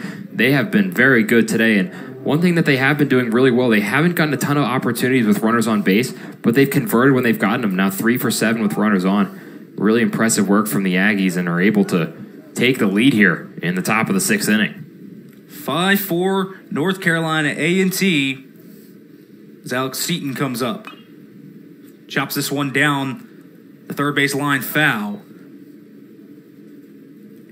It is a tough spot if you're Corcoran, too. You got that ground ball, but the error there really cost you in an effort to get out of this inning in a quicker fashion. And now all of a sudden you're playing from behind. This one is fouled back. 0-2 now to Alex Seaton. And as you said, all of a sudden down 5-4. As we talked about, the significance of this game, of these 2 games, for Pitt, for that NCAA tournament resume. The 0-2. Levens gets in front of that one. A nice job by Levens to not let that one get past him. Yeah, that's a big block there by Levens. As we talked about, he's so solid on both sides, both defensively and offensively there. Nice job keeping that ball in front of him and not keeping that runner from moving up into scoring position. As the 1-2, chopped foul, as Seaton's not going down without a fight. No, he's not. This is something we've seen North Carolina A&T kind of develop later in the game. They're finally able to force these long at-bats. We've seen their hitters foul off so many pitches now against Corcoran, really running that pitch count up for Billy. Pitch count up near 80 now. That one's in the dirt. 2-2 even.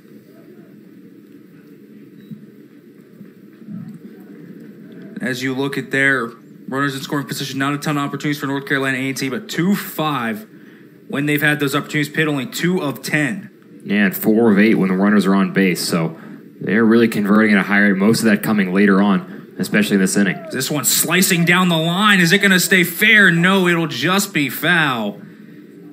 Corcoran, lucky that one does not catch the chuck. Yeah, certainly crisis averted there. I mean, you look there and it was looked like that was going to score a run if that got down in fair territory. But thankfully for Corcoran, that tail's just a bit foul down the right field line. It looks like Baron Stewart heading to the bullpen right now to go warm up. Traditionally a closer for Pitt. A little early to see him go to the bullpen, but maybe they like to go into their strong reliever early on. Didn't have to pitch yesterday, so maybe a little bit more work today for Baron Stewart. So 2-2 to Seaton. Chopped to third, right to Whaler, but goes foul. Seaton really fighting through this one. This is now going to be the 8th pitch of this at-bat.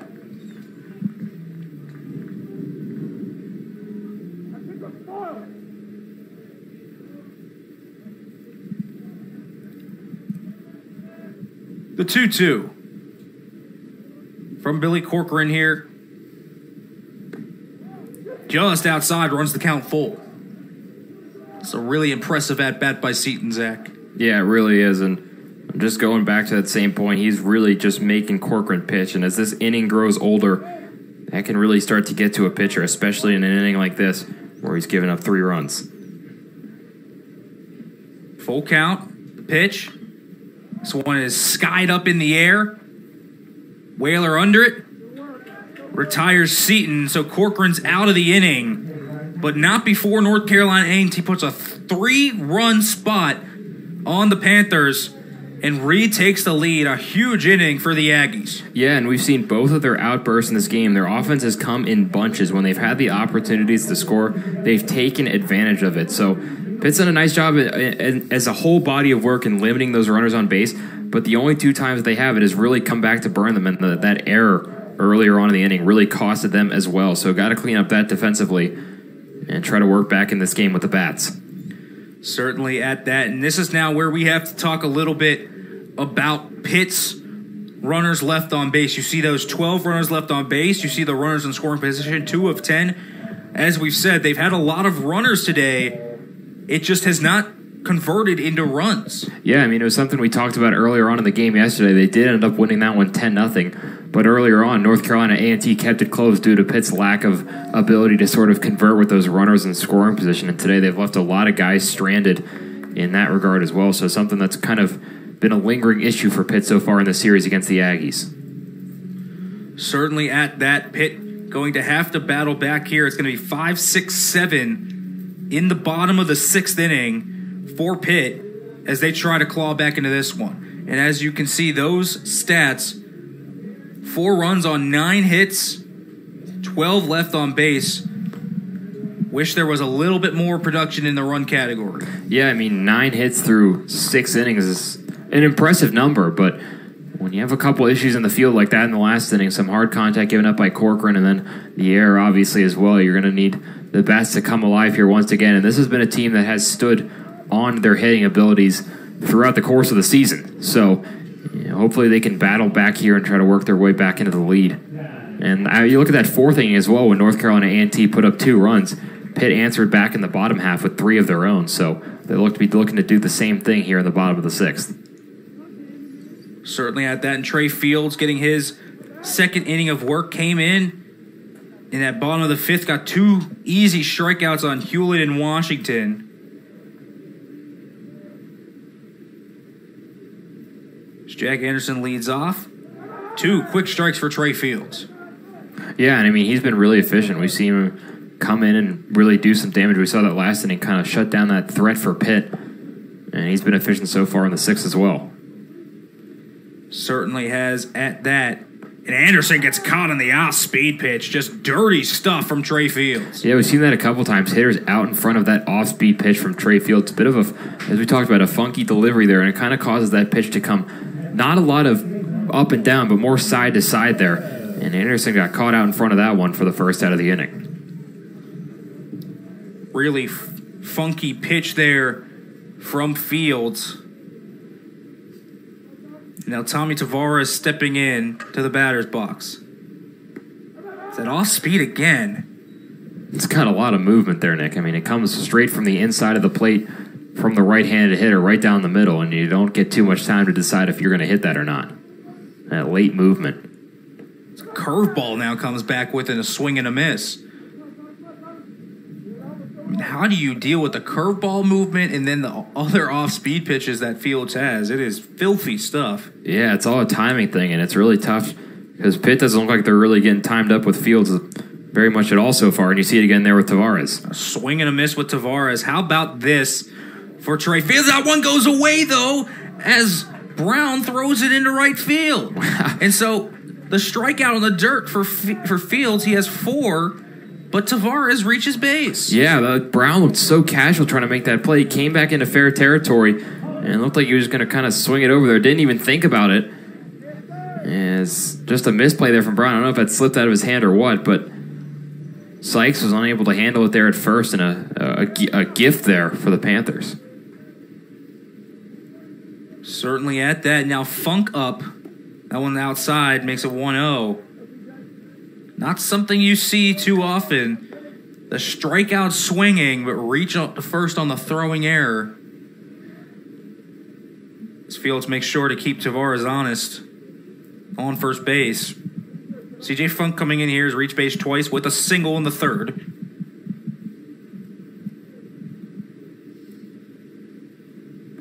Outside again, makes it 2-0. And as we've talked about with Funk all season long, that .292 batting average versus that .475 OBP, he just is so good at drawing walks. 25 on the year so far, and as you mentioned, the one earlier today that drove in a run in the fourth. There's that off-speed pitch again. I mean, what do you even call that, honestly, Zach? I mean, it is dirty. I'm not really sure. It looks kind of like a slider, but at the same time, it's a little slower than a slider almost. It's a very interesting pitch. I don't really see too much of it, but it's been extremely effective today for Fields. Almost got the inside corner of the plate there. I think Brown thought it was there, but makes it 3-1. Almost feels like it's almost like a slurve. Yeah, and then he comes back with that off-speed pitch, which is a pretty clear 12-6 curveball. And it's just such a different movement, and it really catches these hitters off guard. Certainly does. Funk runs the count 3-1 here. That one's high. Funk walks for the second time today, and now Pitt has an opportunity with runners on first and second. Yeah, and this is, again, going back to the point. Got to convert with runners on and runners in scoring position. 2 for 10 today with runners in scoring position. And this is a big spot because North Carolina A&T, after their 3 spot, has the lead at 5-4 here now, and you really got to battle back here because this is a game you have to win if you're Pitt. Certainly do have to win this one. It's Brock Franks coming up to the plate. 0 of 3 today. We've talked about the power. And this one's hit well at the center. Ranging over there is Ash. Gets under it to make the catch. Taveras thought about it, but walks back after the good throw by Ash to Hennings. Yeah, it was a really nice play by Ash. Getting that throw in. It's not worth tacking up from second with 1 out in the inning because you can't really go home with 2 outs and a sac fly. So nice idea there from Taveras to go back to second. Also, he's got speed, so he'll be able to score on a single most likely. And Don Popa up again in a big spot. He's been on base a couple times so far, Nick, and as we've talked about, really starting to sort of find his own here with this Pitt lineup. Singled last time, walked the time before that. Big spot here for Popa. That one goes through the legs of Brown. And the runners move up to second and third now. So not only with the hit could Pitt take the lead, in fact, they probably will take the lead. Yeah, if they can get a base hit here, 2 runs will likely score. And once again, this is a threat for them, but they have not been great with runners in scoring position today, as we've said. Don Popa, a huge spot for him here to try to change that narrative. Certainly at that. Sophomore down the middle, cold strike. Evens the count up at 1-1. Again, though, Pitt 2 of 11 with runners in scoring position. That's good for a 182 average. Popa looking to change that. Pitch from Fields. Just off the plate. Makes it 2-1. This has been really impressive patience from Popa up here at the plate. Being a young player like he is, might get a little ahead of yourself and try and swing and be the hero in this situation and give your team the go-ahead run. But really nice patience so far from Popa waiting for his pitch. So the pitch. Swing and a miss. A big cut on that inside fastball. Yeah, and you see Fields releasing it so far out to his side that kind of drifts back to the inside part of the plate for the left-handed hitter. That's just a lot of movement there. It's really hard to kind of keep track of if you're the hitter. 2-2 the count. The pitch from Fields. Outside, 3-2, runs it full. That's a really good take there from Popa. That was a really close pitch there. I thought that might get the call in the outside corner, but just tailed too far away there, and now a huge pitch here with a full count and 2 outs.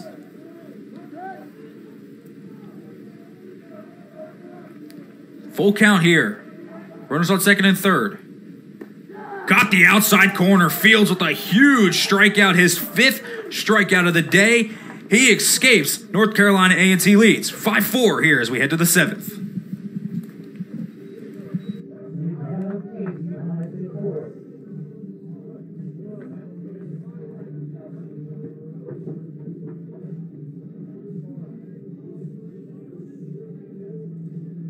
All right, hands get on your feet. It's time to put the t-shirts on.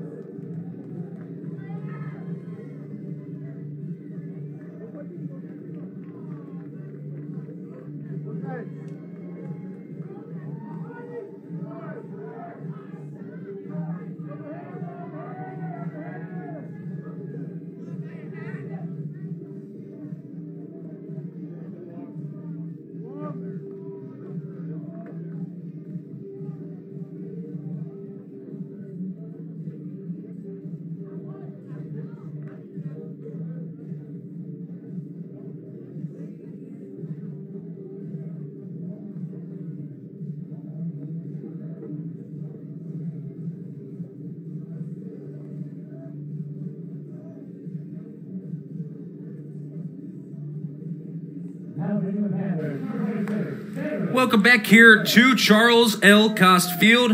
And North Carolina A&T's offense has been productive today, leading 5-4, Zach. Yeah, and they haven't had a ton of opportunities, as we talked about, but they've been very opportunistic so far. We talked about in the top of that 6th inning, they got a couple runners on to start the inning off and then just kept that lineup rolling over. We were able to get 3 runs up on the board and now have a 5-4 lead over the Panthers at the top of the 7th. And now Pitt's got to battle back out of this hole. Certainly do, and they will do so with the new pitcher on the mound. Corcoran's day is done. It is Baron Stewart, the often-used closer. Yeah, not used to seeing him this early in a game usually, but I guess if you're Pitt, you want to use him wherever you can. He's been very effective as a closer this year so far. 20 earned runs in 31.2 innings pitched, so a kind of deceptively high ERA there because he has been effective. But, man, this is a big spot for him. He's got to try and keep Pitt in this ball game because if you give up a couple more runs here, you're in deep trouble here against this Aggies team. Yeah, Corcoran's final line of the day, 6 innings pitched, 7 hits, 3 earned runs, 5 runs given up, but only 3 earned, 7 strikeouts, and 6 innings of work for Billy Corcoran. Yeah, not a bad day for him, but that top of the 6th inning really kind of came back to bite him. It seemed like this North Carolina A&T lineup started to sort of see his pitches a little bit better, and I mean 7 hits on the day for them. That's something we talked about yesterday. Only 2 hits against Matt Gilbertson, but they were able to kind of find their bats today, and it showed up on the scoreboard.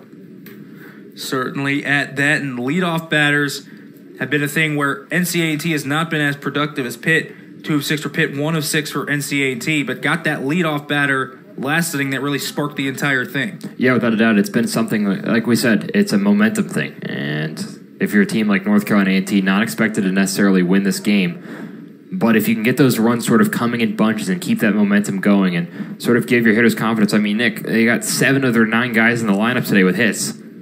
I mean, 7 guys all with one, or who are all 1 for 2 or 1 for 3. One of them at the plate now in Ash. Swing and a miss there. That was a sword swing on that Stewart off speed. Quickly out 0-2 on TJ Ash. Yeah, TJ Ash with that single in the 3rd inning. Inside and low in the dirt. Makes it 1-2.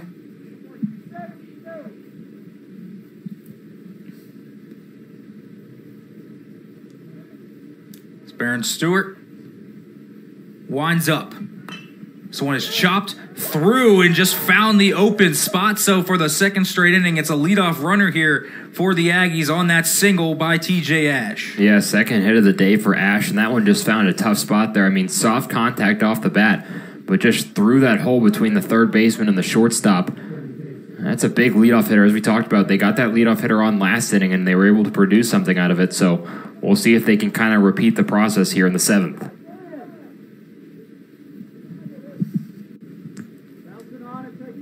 So Ash on first, a threat to potentially steal. 5 stolen bases on the year for Ash. Roan, though, showing bunt. One's outside for ball 1. Yeah, I think Pitt's got to be prepared for that now. Like, this is one of the highest-rated teams in the country when it comes to sacrifice bunts. So Pitt undoubtedly saw that in the scouting report and is hopefully adjusting to that here. 28 sacrifice bunts on the year. That's 10th most in all of Division I baseball.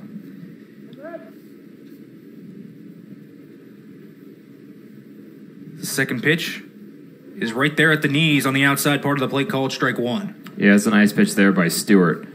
It's a tough pitch to hit there if you're Roan, and couldn't do much but watch that 1-0, excuse me.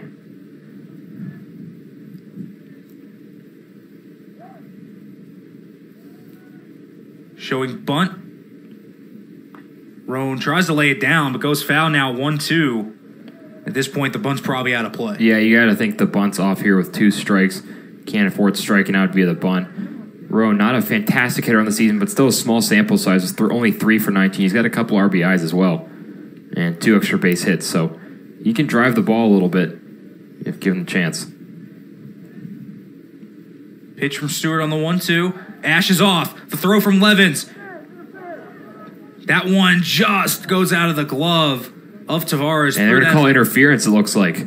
Yeah, they will. So they're going to go back to first, I believe, and Roan's going to be called out. Yeah, it looked like Roan kind of stepped in front of Levens a little bit there and kind of hit his arm on the way through. And it looked like Levens immediately turned around looking for that call, and he got it. So that's a huge play there for Pitt because it keeps the runner from moving up into scoring position, and it gets the out at the plate. Mike Bell coming out to talk, or it looks like, to home plate umpire Jose Estaras about this. And I think, are they saying should the runner be out instead? I'm not sure. Is that? I mean, that's the only thing I can think of is that Ash should be out instead of Roan. That's what I might be thinking as well. It'll be interesting to see what they decide here. Levens certainly got contacted as he was trying to make that throw. It looked like Roan kind of stepped right onto home plate there and got in his way. But not really sure what's going on here. I mean, that has to be the ruling. Yeah. Again, this is not a ruling you see very often. Interference thrown down on the throw. I think Bell's under the impression that Ash should be out. And I think it's going to be Roan that's out. That's what it looks like. At least that was the call on the field. But Roan steps back in here, so he's gonna continue. What is going on here? Yeah, so Roan is going to be out. So that's okay, officially Roan's what out. is it going to be? Roan is called out on the play. Ash is still at first. So there's 1 out and a runner on first. So that was the original ruling. Yes, and that's the original ruling. And Danny Everett now coming in to talk to Mike Bell. I think Mike Bell still thinks Ash should be out. Yeah, Tatum Levin's doing the same thing. Again, this is still a debate. and they're going to convene again. My goodness.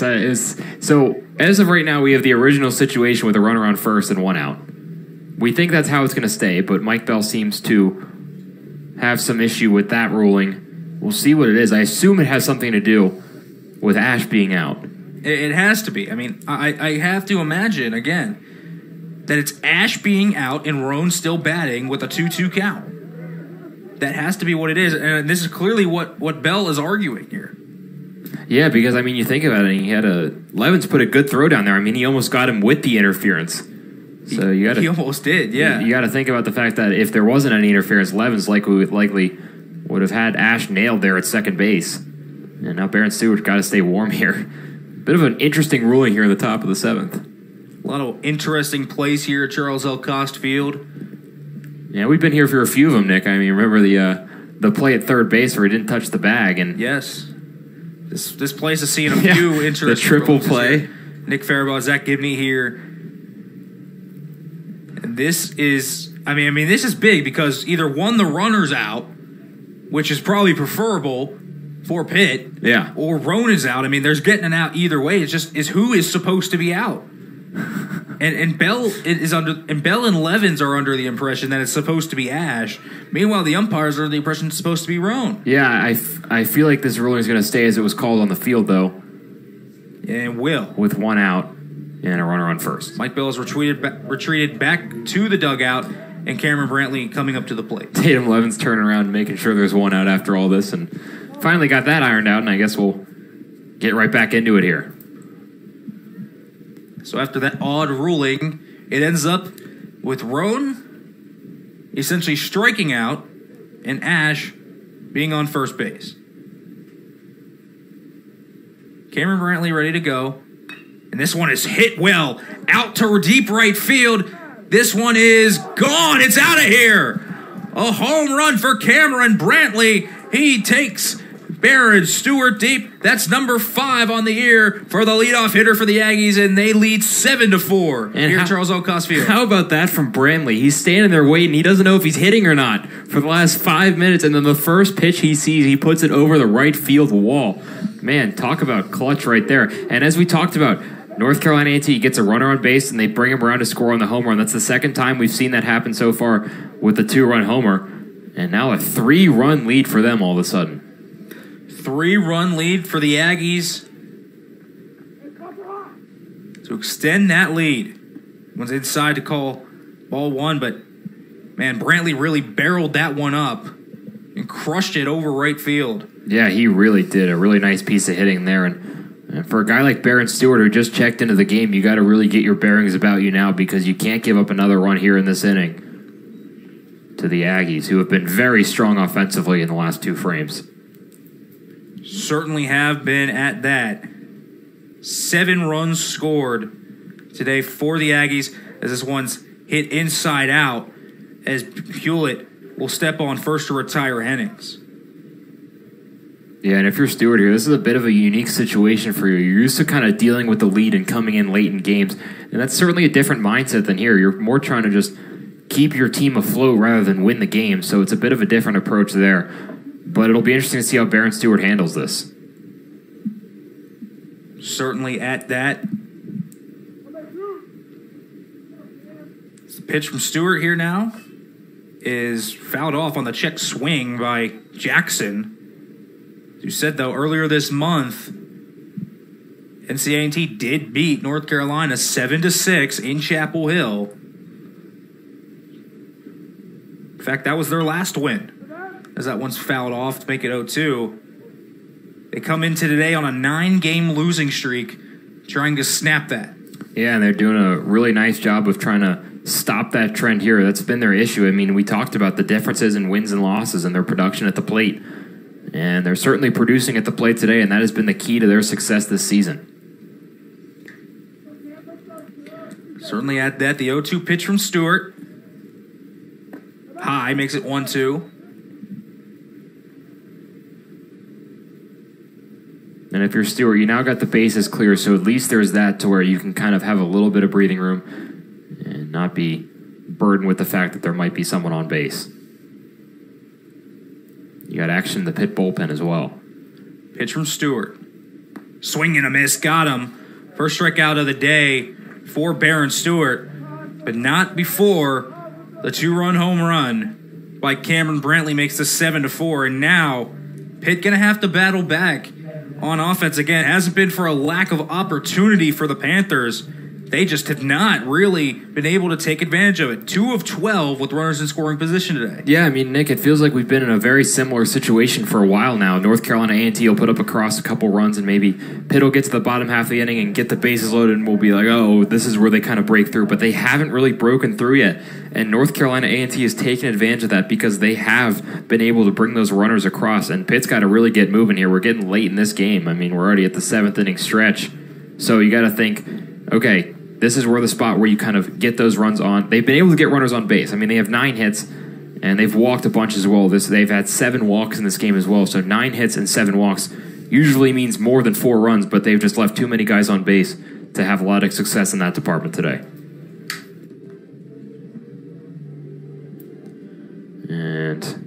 this bullpen as well. I mean, for North Carolina A&T, this has been an issue for them all series long in these walks. As we talked about, 7 earlier on in the game today.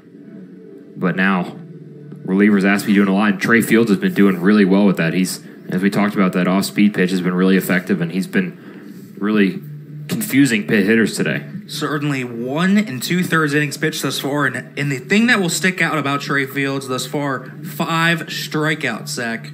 Yeah, without a doubt. And like we talked about, these pit hitters, the kind of pitcher that Fields is, he's more of a finesse guy than a power guy. And when you get that kind of off-speed production and you're able to hit your spots and get your movement, you can be really effective. And that's what we're seeing with Fields today. As we said, 5 strikeouts through 1 2/3 of an inning pitch. So literally every out he's gotten has been a strikeout. Jeff Whaler now coming up to the plate to start off this inning. It's going to be Whaler, Levens, Washington. If Pitt's going to make the rally, it might be here. Yeah, without a doubt. I mean, Whaler, a guy we've talked about, had 2 hits in that game 1 and has 2 hits again today. So, I mean, the first 3 guys in this lineup all have 2 hits today. The guys behind him haven't been able to bring him home as Whaler bunts. And so the bunt, that was a good bunt too if it had stayed fair, but just rolls past the chalk. Yeah, kind of taking one from the Aggies book a little bit there. We saw that bunt single earlier on in the game from North Carolina A&T, but Whaler, as you said, a nice bunt there, just unable to keep it inside the foul line. Certainly at that. Makes it 0-1 though, and now if you're Saban Roan at third, I think you're on high alert. Yeah, no doubt. Still playing back though behind the base. It looks like Whaler might bunt here again, potentially. Roan's going to come up early, and this one is smoked down the line by Whaler. Hit off the wall, and Whaler's going to round first. This one is being thrown in by Brantley. That was even close to a play because Brantley just absolutely missiled that in. But it's the second double of the day for Jeff Whaler, his 14th of the season. Yeah, I guess if you can't get the bunt in fair territory, might as well try and swing a little bit as he hits that one off the wall. The double will work too. But I tell you what, if Seaton was a little bit closer to the bag there, that throw might have had a chance to get him. Seaton was kind of towards the outfield a little bit there and caught it a little early. But again, that nice throw from Brantley almost got him there at second, but nevertheless a big leadoff double there for Jeff Whaler. Pitt needs to put up some runs in this frame here. That's a great start, getting a runner in scoring position to get things started. Certainly at that, a great way to start off the inning for the Panthers. As Whaler now has 3 hits today, 5 on the series. Now Tatum Levens up. He is 2 of 4. 2 singles for Tatum Levens thus far today.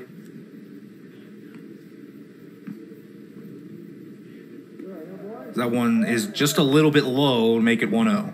And I think that double from Whaler is what you can see can be done off of Fields. Being a finesse guy like that, you can get some hard contact off of him at times if you time it up. Whaler was able to do so. We'll see if Levens can do the same. Outside again, 2-0 to Tatum Levens. Pitt trying to make this comeback 7-4 thus far. In the bottom of the 7th, Whaler doubled. So the 2-0 from Fields.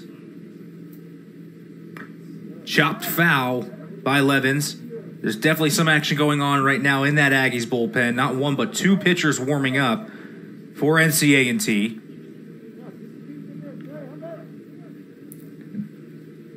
Fields tries to work around the runner in scoring position. Levens pops this one up out to the shallow outfield, and Hennings ranges over to make the grab. Yeah, nice communication there by North Carolina A&T. Hennings able to call that one off from Roan there at the third base position as well, and that's a big first out for the Aggies. Now we'll bring Ron Washington Jr. to the plate. One of those guys that had an RBI double earlier today. Yeah, as we talked about coming into today, this 2-3 spot in the lineup was going to be critical for Pitt. And they've both produced. It's just the guys behind him haven't been able to drive him home. Washington got an RBI opportunity here, though, with Whaler on second.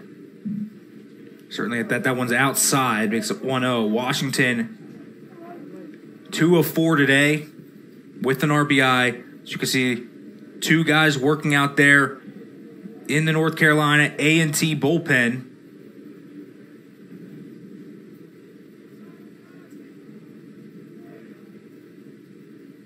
The pitch, Washington gets under this one. Popped up way on the infield. Sykes comes in and squeezes it, and so that's 2 quick outs after the leadoff double by Whaler. Yeah, a couple of huge outs there. I mean, when you get a runner in scoring position with nobody out, you expect him to at least advance to third before the other 2 outs come along. But you can't even get that for Pitt. Now you need a base hit here from Hewlett. Hewlett to the plate, struck out last time against Fields. Hitless today, but has been on twice off 2 walks.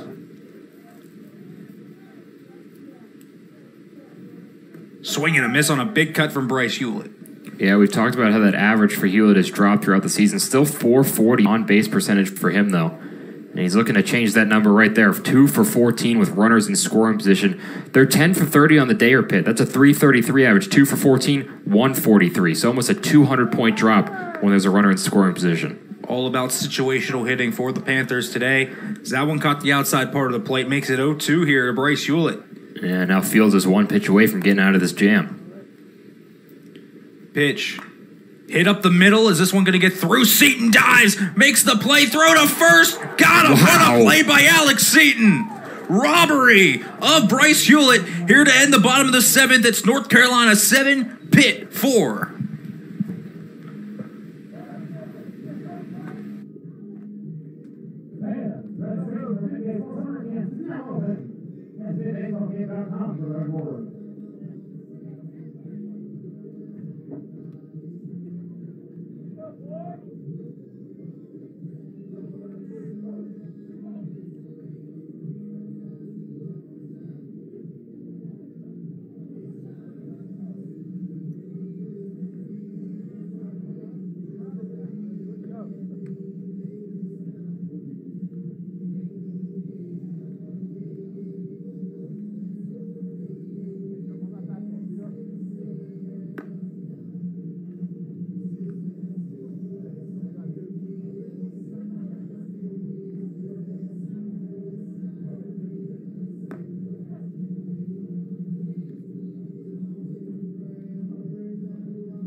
Welcome back to Charles L. Cost Field. Pitt trailing North Carolina A&T 7-4, and Baron Stewart, after his first inning of work, those 2 earned runs off the home run by Cameron Brantley. Yeah, put in a bit of a tough spot here. One that he's not necessarily accustomed to being a traditional closer, but a big spot nonetheless. He hasn't been fantastic so far. He's going to look to hone back in here in his 2nd inning of work in the 8th, and they're going to need it because a 3-run deficit getting later in this game, you can't ask your offense to do too much as this game goes along. Certainly at that is a big hack there by Sykes on the swing and a miss. As Pitt looks to limit the damage as they try to claw back into this one. This one's hit out to center field. Popa trailing in. It's going to land in front of him on that Panther logo out there, and Sykes has a leadoff single. And that's been the key to their success so far for the Aggies, getting that leadoff hitter on. We've seen it the last 2 innings, Nick, where the leadoff hitter gets on. And eventually that leads to something good for the Aggies. And that's their 10th hit of the day as well. So after starting off pretty slowly, they have strung together a large amount of hits here in the back half of this game.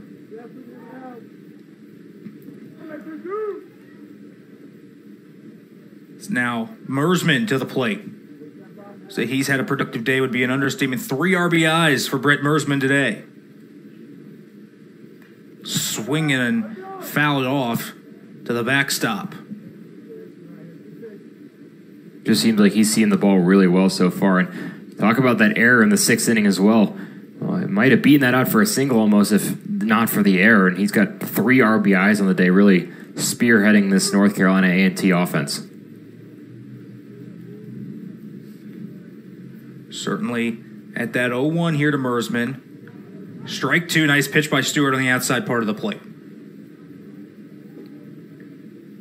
As you said, those leadoff batters, 3 straight innings now for North Carolina A&T with the leadoff hit. 5 runs in the last 2 innings for the Aggies. That one is high. Makes it 1-2. It'll be interesting to see how Pitt utilizes their bullpen. Like, obviously, in the first game of a doubleheader here, you don't want to dip too deep into your bullpen, but at the same time, you wonder if Stewart gets into some trouble here if they decide to go to another arm. Chopped foul down the first base line. Mersman staying alive here in this one.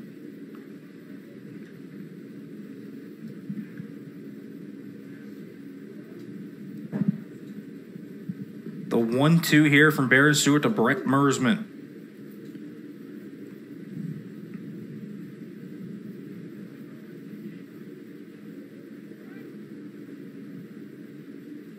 Stewart deals. This one's hit. Fly ball. This one's trailing back. This one is up. And that baby is gone. Brett Mersman with a 2-home run game. His third of the year, and the Aggies are up 9-4. Brett Mersman is absolutely on a hot streak right now. Yeah, is anyone seeing the ball better than Brett Mersman right now? Unbelievable effort from him today. 2 more RBIs for him on the home run. And he's a huge reason why North Carolina A&T out to a 9-4 lead here in the top of the 8th inning. Just an unbelievable offensive outburst for them in this game 1 of the doubleheader. A 2-strike count at that. 1-2, and Mersman goes opposite field. Hit one out to right field earlier. Now he hits it over that big wall in left. As this one's hit. And a base knock for Brown. Canyon Brown gets a base hit, and there's still no outs in this inning. Yeah, when it rains, it pours, Nick. It looks like he almost got jammed there, but just able to poke that one out right behind Franks at the shortstop position. And that one gets down for it, and Mike Bell's going to have a word with his pitcher now. Yeah, some movement up there in that bullpen. Got to wonder if this is it for Baron Stewart, allowing 2 home runs in his outing. 4 earned runs, 5 hits. Hasn't had his best stuff. Seton to the plate. It's Dylan Lester out there warming up for Pitt. Yeah, and again, it'll be interesting to see what they do here because you got another game right after this today, Nick, and you don't want to dip too deep into that bullpen. It looked like Billy Corcoran was cruising through the first 5 frames of this game, and then just things started to fall apart gradually for Pitt. Actually, not so gradually, I guess you could say. I mean, 3 runs in the 6th, 2 runs in the 7th, and now 2 more runs in the top of the 8th for the Aggies. Yeah, and again, remember that to-be-announced spot on the Saturday spot with a doubleheader. Corcoran went game 1. Still no true starter on game 2. Usual Saturday starter Logan Evans not listed there. So Lester in the bullpen. Stewart trying to still work through this. 9-4 North Carolina A&T. Again, you see that 6th, 7th, 8th inning. 7 runs in the last 3 innings for the Aggies. Called strike at the knees for Stewart. And keep in mind, too, it's still no outs in the inning for Stewart, so he's got to get it out here pretty soon if they want to limit this damage. Already a 2 spot, and it's a 5-run deficit with only 2 more plate appearances left up for Pitt on their side, so you got to stop the bleeding now. Seton squares up and will put down the bunt, but chops behind the plate, so it becomes 0-2 now to Alex Seton. Yeah, we've seen them do that a couple times now. It's the 3rd time we've seen someone try and lay down a bunt. It's worked a couple times, but now it'll be off with 2 strikes, presumably, especially with no outs in the inning. Another chance to score here for North Carolina A&T.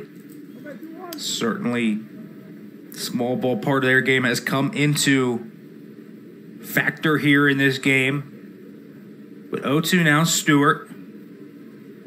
Seton still showing bunt as he throws over to first to keep Canyon Brown on. It'll be interesting here if he does turn around and squirt a bunt again. Obviously, a foul ball will be a strikeout.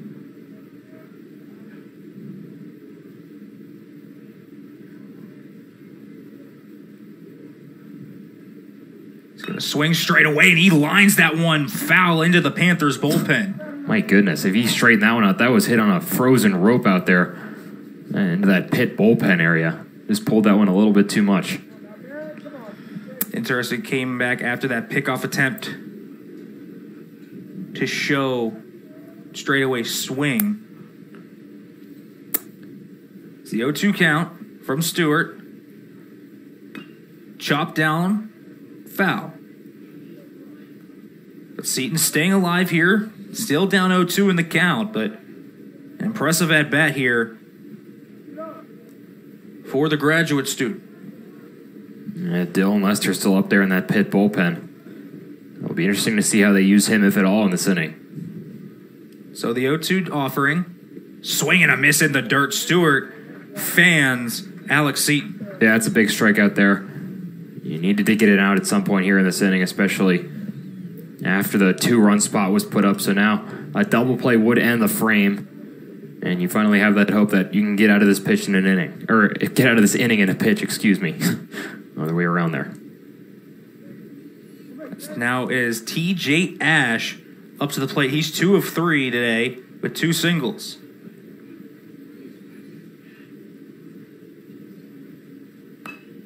Fouls this one off. That one's going all the way to the soccer field. Yeah, Ash, another guy who's been seeing the ball really well today, as you mentioned, those 2 hits. Not necessarily an average guy, still only 206 on the season, but he's produced at a high rate today. A couple of singles for him, as well as a run in that 7th inning.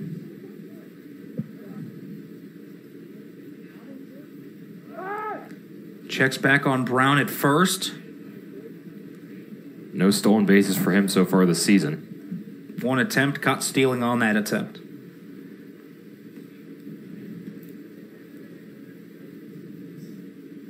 Pitch from Stewart. Sliced off. And onto the road here. Charles L. Costfield. But Stewart again, up 0-2 in this count.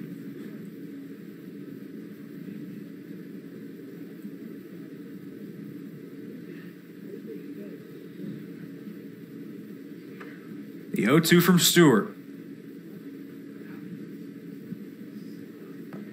Got the outside part of the plate, and Ash strikes out. So 2 straight strikeouts for Baron Stewart.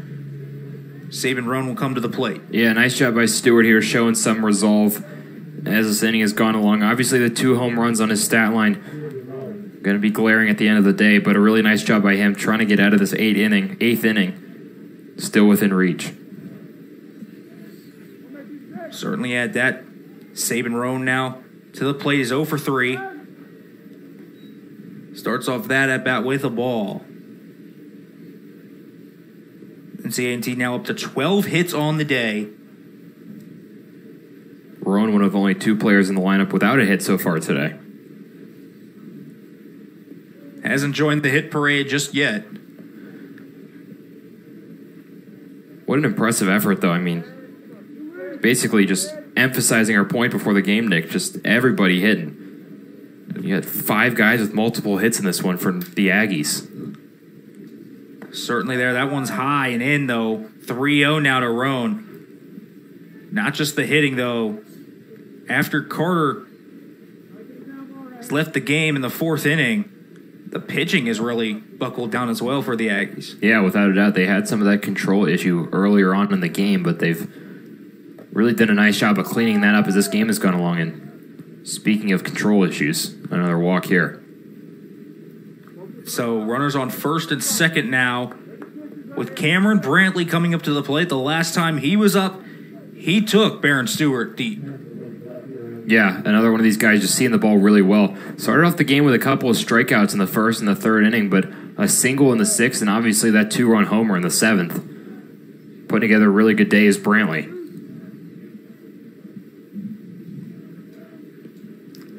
RBI opportunity for Cameron Brantley here with Baron Stewart working.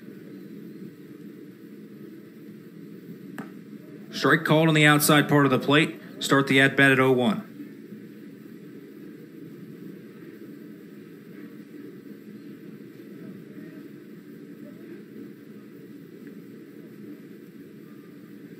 Time called on the field by Stewart.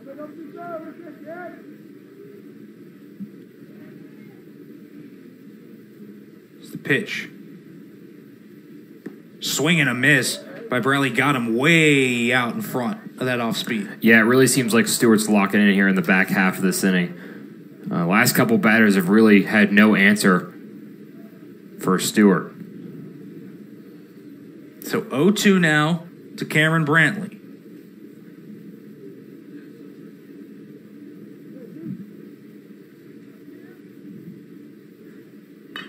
Chopped to Hewlett. He'll collect it. Step on first, and that's the end of the top of the 8th.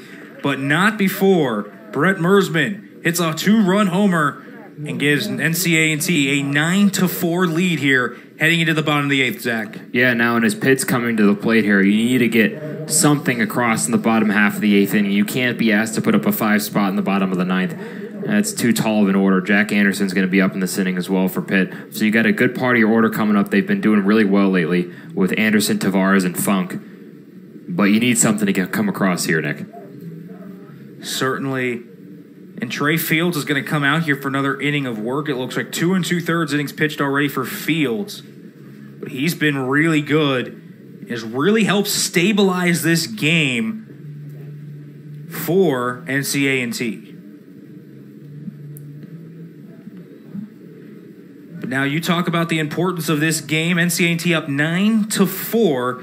And you look at that NCAA tournament drought 25 years. 1995 was the last year that Pitt was in the NCAA tournament, Zach. And this one is going to hurt the RPI and hurt their resume. Yeah, without a doubt. This is one of those games we talked about. You don't really notice it too much if you win, but it's a glaring loss on the record if they can't put up 5 in these last 2 innings here for Pitt. So going forward, this is going to be a game you look back to if Pitt ends up falling short of the tournament and if they can't come back and win this one today. And again, look at those projected at-large bids, the last 4 in. Pitt, one of those teams that is in the last 4 in according to D1Baseball.com. It's going to be a very, very tough ask to come back, but they are going to have to if they don't potentially want to fall out of the projected field after this weekend. Yeah, without a doubt. I mean, you got a lot of really talented teams in that group as well. You look at Rutgers, one of the best hitting and pitching teams in the country, as well as Mississippi State, the defending national champions.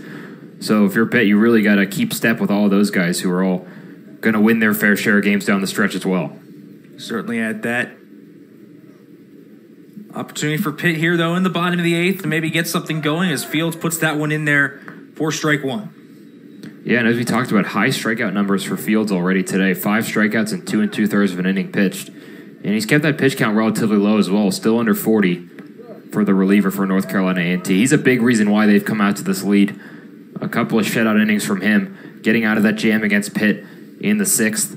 He's been really impressive. Longest outing of the year for Trey Fields here. Really putting it all together. That one is outside. Again, the key thing, you talk about 5 strikeouts, only 1 walk for Trey Fields. That has been really key to helping him stabilize his game. Yeah, we talked about the need for these bullpen guys coming in for North Carolina A&T to limit the walks because that has been their Achilles heel this entire series so far. And Fields has been the first pitcher yet for the Aggies to be able to really do that on a consistent basis. But he's 1 pitch away from walking Anderson here. A 3-1 count. Anderson pops up here. Is this one going to stay in play? And this one is going to be just out and over that netting into the front row of the stands.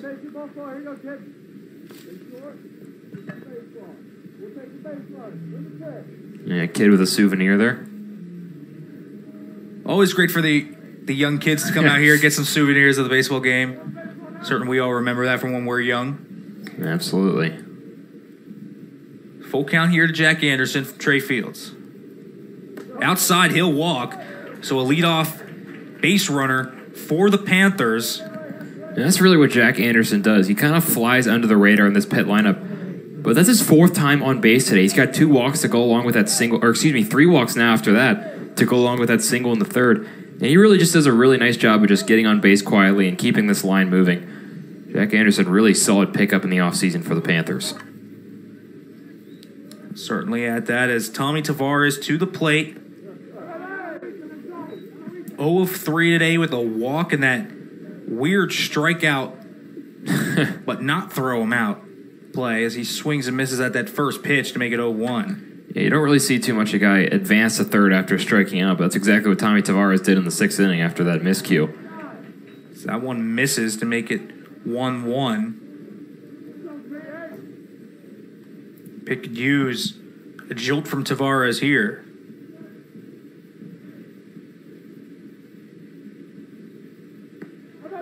And there's that off-speed pitch that just trails right back in that has been so effective today for Trey Fields. Yeah, it really has. A nice job by him. He keeps going back to it, and it continues to work for him. Saw Whaler hit that one down the line, but otherwise, very clean day for Fields. Hit that one off the end of the bat, foul, off the guardrail of the stands. Count still 1-2.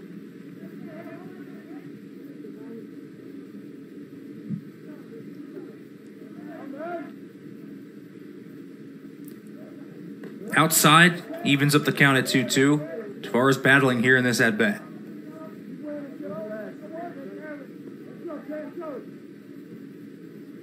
Already an RBI today for Tavares. That walk in the 1st inning came with the bases loaded. Drove in the 1st run of the game. Fist this one out and off the net. So Tavares staying alive here in this 2-2 count, trying to draw out this at-bat. It's going to be now the 7th pitch of the at-bat upcoming. Yeah, haven't seen too many guys work late into counts against Fields so far. But Tavares doing a nice job of making him pitch here, if nothing else. Fields checks on Jack Anderson at first base. Now the pitch to Tavares. This one pops up right behind the plate near the ACC logo, and it's collected by Canyon Brown for the first out of the inning. And that's the 3rd or 4th time we've seen these pit hitters get straight under a ball from Fields. Seen a couple of those pop flies to Brown and a couple times to Sykes over there at first base as well in foul territory. Nice job by him. Not a lot of hard contact, but a lot of those pop flies that stay on the infield. Certainly at that. Panthers now all the way down to 6 of 22 with runners on and 2 of 15 with runners in scoring position. As that one catches the outside corners, start off the at-bat to C.J. Funk. Funk, another guy for the Panthers who's been on base 3 times today. Single in the 3rd and a walk in the 4th and 6th inning. That walk in the 4th also drove in a run. Here's another interesting stat. Pitt betting 500 on their leadoff batters, reaching. But yet again, only 4 runs. 2 for 15 with runners in scoring position, Nick. Yeah, you look at those leadoff batters, 4 of 8 for Pitt, 3 of 8 for North Carolina A&T. And again, those runners in scoring position, a big thing there that you look at. Inside Funk, you talk about some other interesting stats. Pitt 0 of 4 with the bases loaded. So there are some key stats for the Panthers. On the offensive side of things, as this is a 2-1 count now to C.J. Funk. Down low with the knees, evens up the count at 2-2. Yeah, that's a really nice pitch to come back there for Fields. Another one of those pitches, it's just tough to catch up to, Nick. You see it going one place, and it dives back and goes another. Fields continues to work here. So the 2-2 pitch. Funk slices this one back behind the plate. Keeps it at 2-2. Yeah, that's what you got to do against pitchers like Fields sometimes who go heavy off speed. You just got to kind of foul them off until you get a pitch that you like. Funk doing just that.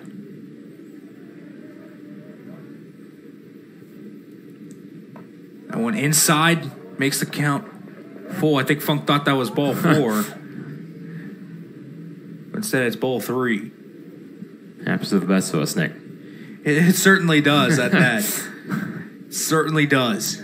Especially in a bat like this where Funk has been at the plate for so long, he's forced him to pitch so much. It can be easy to forget the count at times. Certainly. Battling deep into this count is C.J. Funk. The pitch from Fields. Popped up. There it is again. And this one is going to be caught right on the NCAA dugout. Ooh. Canyon Brown reached his glove right out and snagged it. He ice coned it. That's a fantastic play there from Brown. That's a deceptively very difficult play. When you get close to that guardrail near the dugout, he kind of had to go back for it as well. You kind of lose an idea of where you are on the field, especially if it's not your home field. A really nice job by Brown there to get his glove on that one. Another pop fly forced by Fields. That's a big second out. Heck of a play there by Brown. A key second out. Now Brock Franks to the plate. Strike one called there. Even his fastball's got some movement on it. Yeah, Fields is just continuing to mow them down here today.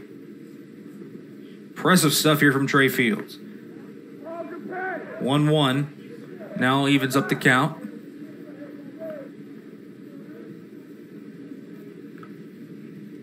Anderson takes his lead off first. Look at that pitch. I mean, it's like a slurve. That's the only thing I can call it, Zach. And it just curves back and catches the black paint.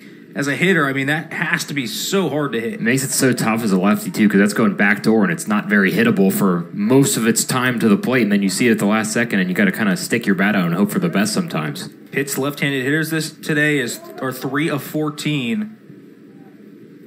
So certainly you're seeing some of that efficacy from Fields showing up in the stat sheet. Franks fouls this one off. Pitches can't seem to barrel up the ball against Fields. Yeah, it's been a lack of hard contact for the most part. Yeah, I mean, we saw that double from Whaler. That was about it when it comes to putting it into the field of play. It's just a matter of getting him timed up a little bit as we get to the bottom part of this lineup. So the pitch outside, cold ball 3. Another one of these deep counts forced by a Panther hitter. Yeah, Fields' pitch count is starting to get up there a little bit, about to reach the 60 pitch mark in a couple pitches here. But nevertheless, he's still battling out there. There is some activity in the bullpen for the Aggies. Anderson's off. Ball 4, though. Franks will walk, so another runner in scoring position opportunity, and this one goes to Dom Popa. Yeah, it was a really strong at-bat there by Franks. As we talked about, it's just so tough to get adjusted to that kind of pitch from Fields. And he just waited, just was patient at the plate, waited, didn't see his pitch, and he gets first base as a result. Dom Popa, second time up in the game, he's been in a really big spot. Big spot for Popa. Has a walk and a single on the day, 2 strikeouts. And Mike Bell's going to want to talk to the sophomore. What do you think he's selling him here? It's tough to say. I think he's just one of those things where it's just be patient, wait for your pitch. Obviously, Fields is a different kind of pitcher than they're used to seeing. And just hoping he can kind of convert, as we talked about, just unable to get those runners around. 2 for 15 off still today. And that left on base number, 15, Nick. And we're still only in the 8th inning. It's a big number for the Panthers. Popa watches that one for strike 1. Fields trying to get out of this one, strand more runners. 15 runners left on base for the Panthers. It's been a game of missed opportunities for Pitt thus far. But an opportunity here. Oh, I thought that was going to be strike 2. Just missed, making it 1-1. That was a good pitch on the outside of the plate. Again, we've seen Popa a couple times now laying off those really close pitches on the outside. Does it again there. Really tough, especially from a guy like Fields who has so much movement. You really never know where it's going to end up. But nevertheless, Dom Popa, a really good eye there. That one caught the outside part of the plate, though, makes it 1-2. Yeah, I mean, that pitch looked exactly the same for 55 feet, but it just broke back in at the last second. Popa was unable to adjust there. Tough to blame him, though. It's a late breaking pitch. So the 1-2 to Dom Popa. Way outside into the right-handed batter's box, evens the count at 2-2. Popa with 4 RBIs on the year, a double and a 3-bag. Can he step up in this big moment? 2-2 from Fields. This one is fouled off and back. Keep the at-bat alive. Yeah, some strong work from Popa. We've seen him look at a couple and, again, just trying to spoil some of these pitches here from Fields that he's not able to barrel up. It's just so tough against a guy like him. Certainly is. 2-2 pitch now from Fields. This one is popped up high. There it is again. And Roan's under it. And he corrals it. Trey Fields gets out of the jam, make it 17. Runners left on base for the Panthers as we head to the 9th inning. NCNT leads 9-4.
Welcome back to Charles L. Cost Field as we head here to the top of the 9th inning in North Carolina. A&T's offense has been extremely impressive today. You see some of those stats. 6 of 15 with runners on. The leadoff batters 3 of 8 in the last 3 innings. They've gotten all 3 leadoff batters on, and they have really capitalized on their opportunities. Yeah, I mean, Nick, we've talked about it all day today. The name of the game has been situational hitting, and North Carolina A&T is winning that battle against Pitt today. Pitt not nearly as successful, 2 for 16 in run and scoring position for them. Meanwhile, North Carolina A&T converting at almost every opportunity, 6 for 15 with runners on base, and that's a big reason why they got a 9 up on the board next to their name. The long ball, 3 home runs today for North Carolina A&T. Not often you see a 3-0 mark in that category against the Panthers, but has shown up today as Dylan Lester comes on for his first inning of work for the Panthers.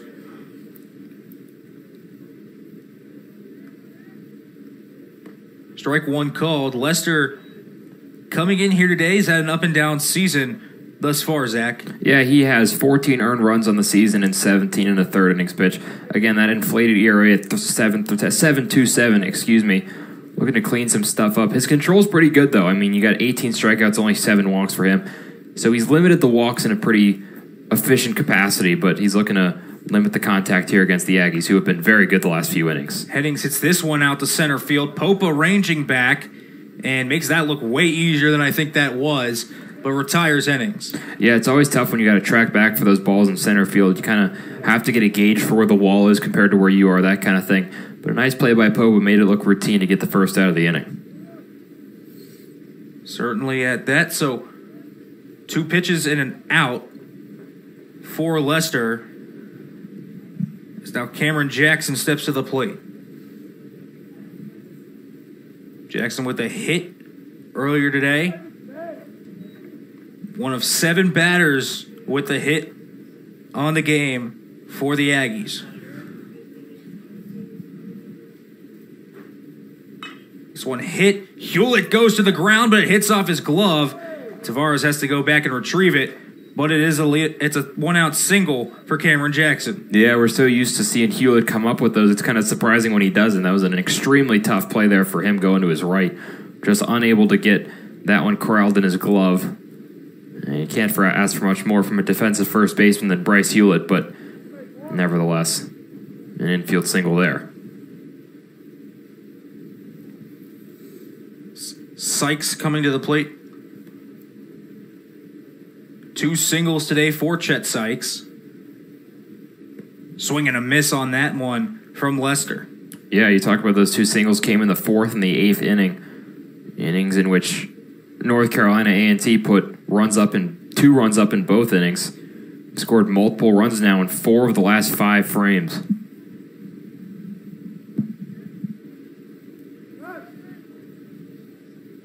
Checks on Jackson over there at first. One stolen base attempt for Jackson this year was caught stealing in that attempt. Yeah, up 5 runs. Don't expect him to be in motion here, but we've jinxed that before, Nick. Swing and a miss on that one. It's a nice pitch there from Lester coming up and in with that one. Sykes was kind of caught off guard by that one.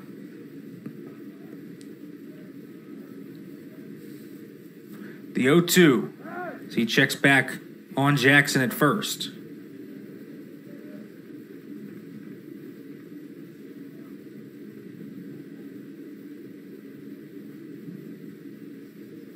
The 0-2 from Lester. In the dirt, Levens gets in front of that one. Yeah, another nice play there by Levens. We've seen that a couple times, keeping that ball in front of him, keeping that runner from advancing, especially with one out here. You want to keep that runner at a scoring position. Lester trying to limit the damage after the single. Swing and a miss. Got him. Sykes goes down. A nice job there by Dylan Lester. Yeah, second time in that at-bat, Sykes was caught off balance by Dylan Lester. A really nice pitch there. And a strong start for him. Gave up that hit to start things off, but has since settled down a little bit. And is looking good so far. Now it's Brett Mersman coming up. 2 homers today for Mersman. 5 RBIs. Yeah, it's just, we keep talking about him, but for good reason. I mean, 2 home runs and 5 RBIs in a day is going to do that to you, and especially for a team that struggled with the bats yesterday. He has provided the jolt that they have needed today.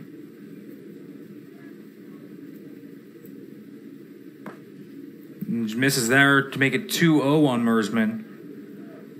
He's getting ahead in the count early.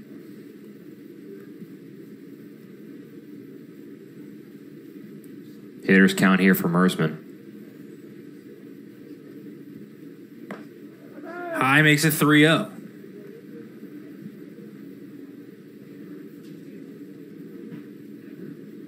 Now Lester trying to prevent this from being a walk with 2 outs here in the top of the 9th. And Mersman will walk. So that'll bring up Canyon Brown to the plate, who has 2 hits as well. Yeah, Canyon Brown kind of flying under the radar with how well Mersman's been playing, but another guy in this lineup with a multi-hit day. And Lester, that's a tough walk there because, I mean, you get the runner in scoring position now. And to have any chance in this one, you really want to get out of this inning clean. Down 9-4, heading in the bottom of the 9th after this, so. Certainly are going to want to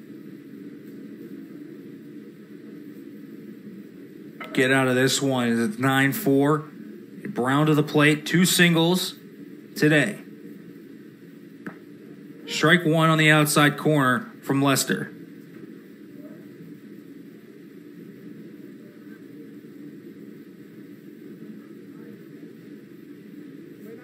So 0-1.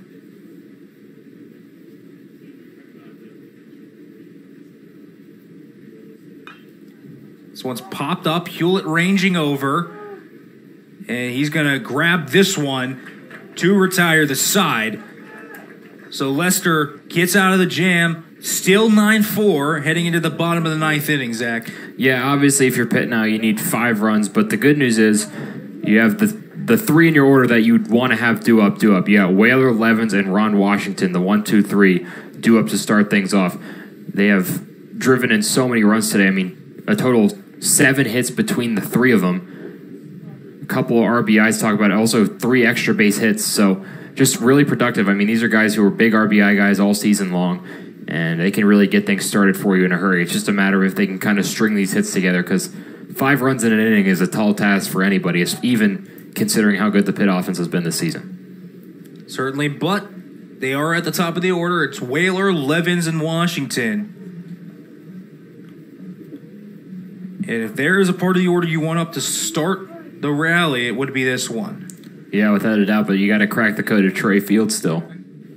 Yeah, Trey And Fields. He's been a guy, I mean, just tough to catch up to all day. Yeah, Trey Fields has just been a really special pitcher thus far. Again, 3 2/3 innings pitch. Only a hit allowed on that Whaler double. 3 walks, but 5 strikeouts. All that in 16 batters faced for Trey Fields. Yeah, I mean, he's been really impressive. The strikeout number up. He walked a couple of guys last inning, but again, was able to recover and get out of that inning still with a 0 up on the board. It's been since the 4th inning, Pitt scored a run. And it's been a part of a common theme for them today. It's just runners on base, they haven't been able to convert, and it just continues. And again, you see those leadoff batters, not for a lack of opportunity. 24 opportunities with runners on base, only 6 of 24, 4 of 8 in the leadoff hitters, but that 2 of 16 runners in scoring position, and then not being able to get the key hit with 2 outs, only 2 of 10 there. Pitt has really struggled in situational hitting. Yeah, it really stands out. As we were talking about earlier on in the game, it was looking okay, and then they just kind of hit the brakes after that 4th inning there. Even though they are getting guys on base, just unable to convert with them. And they're going to need to here in the 9th. That one is ball 1 as it tails away. Jeff Whaler has had a heck of a game today. 3 hits, 2 doubles, a single. All good for 3 for 5. Yeah, one of the few guys, as we were talking about earlier, to get hard contact off a field. So hopefully for Pitt, he's still seeing the ball out of his hand well and can convert here again. It's 2-0 to start off the at-bat.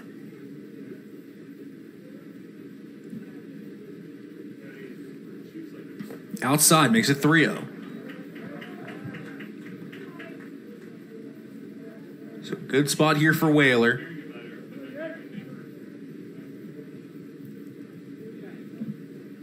This is a big spot here. Pitt's, when they've had success, they've gotten the leadoff hitter on, as they do again here. So they do. That's now 5 of 9 for getting the leadoff hitter on. Can Pitt make something out of it? Tatum Levens coming up to the plate.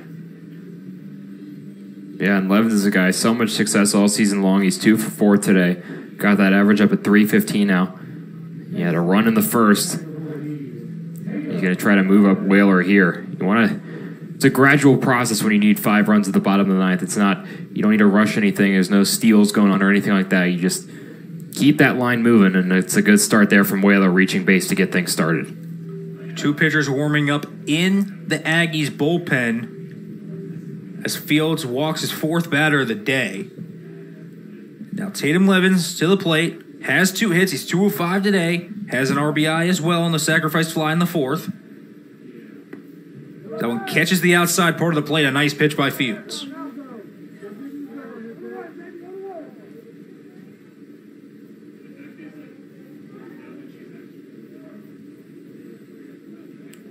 Yeah, it's Xavier Meacham there in the bullpen there for the Aggies. So you wonder how long the leash is for Fields. 75 pitches now for him in this one. So as a reliever, you might not be used to that workload. Certainly at that nearing 80 pitches, that one goes inside for ball 1.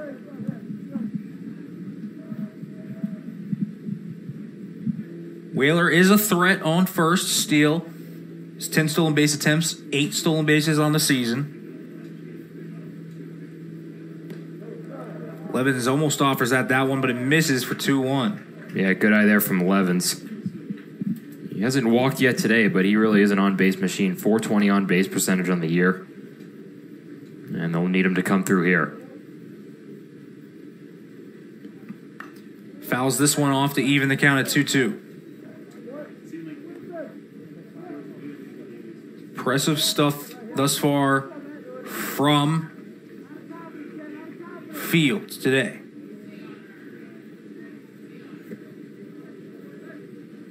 The 2-2 from Trey Fields to Tatum Levens.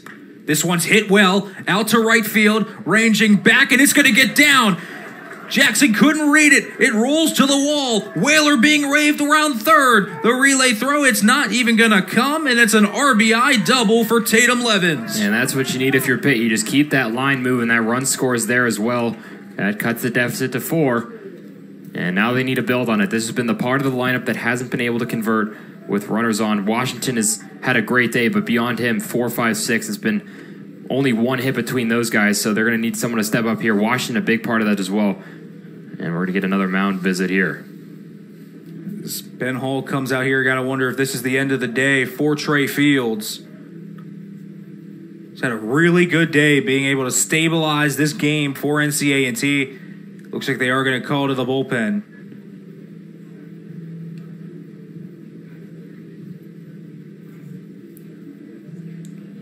So we'll get a new pitcher in the game here in the bottom of the ninth.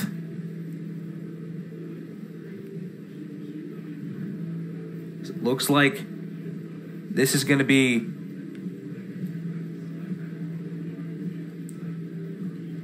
Looks like Xavier Meacham. Yeah, so Xavier Meacham comes into the game. The sophomore from Winterville, North Carolina. Yeah, hasn't been fantastic as of late. He gave up 3 earned runs in 5 1/3 inning his last time out against USC Upstate last weekend. But that's a long outing for him. He's not used to that workload. Besides that, his longest outing of the year was 3 innings back on March 29th. So he's expected to just kind of come in and stop the bleeding here late for North Carolina A&T. They've given up a run in this inning. Meacham been one of those guys that has been used a good amount. 11 appearances on the year, 20 2/3 innings pitched. And Zach, they're going to rely on him in a really high leverage situation here. Yeah, without a doubt. I mean, this is the time. I mean, still a 4-run game, but you got to run in scoring position. You got to. Seems like Pitt's building a little bit of momentum here, and if they can string a couple more base hits together, things are going to start to get a little serious here late in this game.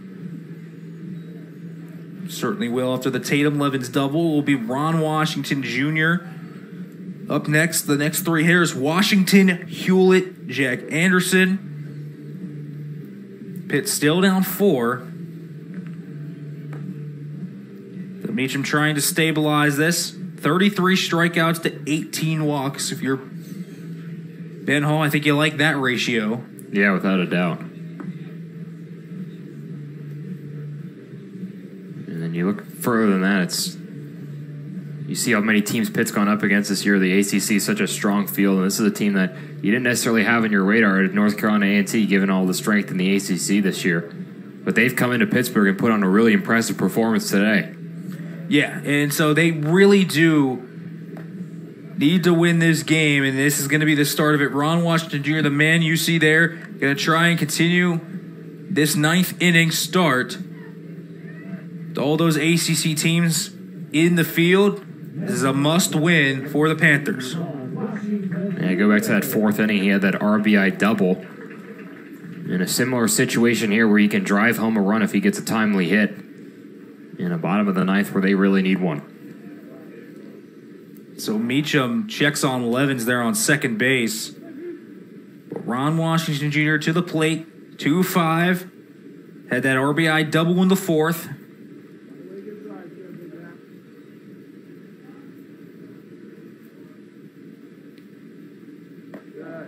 Ball 1 to start off Meacham's day.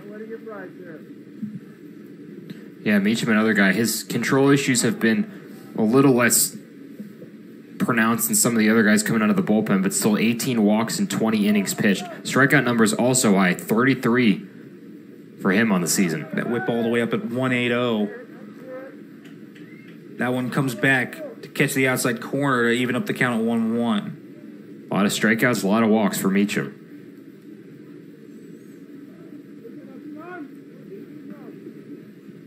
So the 1-1 from Meacham to Ron Washington Jr. Nice pitch there on the off speed.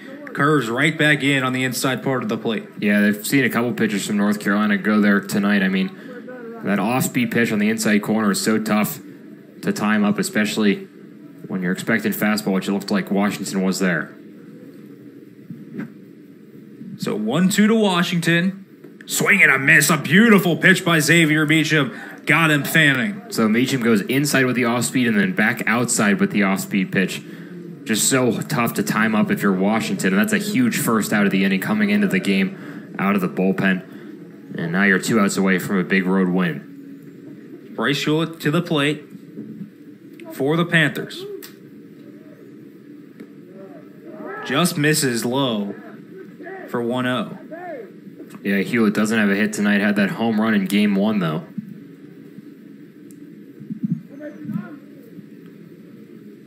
Levin's on second. Caught the inside part of the plate, makes it 1-1.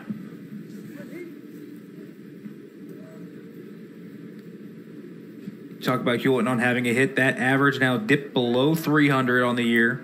299. That's a low, though, to make it 2-1. Yeah, good eye from Hewlett so far. We saw Meacham, again, using both sides of the plate. They're going low both times, and Hewlett able to watch that one fly in and not drawing a swing and a miss there. And you want to be patient here. There's not a spot where you're going to tie the game with one swing of the bat, so you got to trust the process a little bit. Getting low, 3-1 to Hewlett. Has walked twice already today.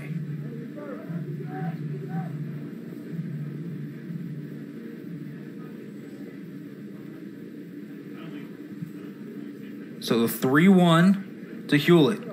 And he'll walk for the third time today. So runners on first and second out for the Panthers with 1 out. It's Jack Anderson to the plate. Yeah, it's a really good at-bat there from Hewlett.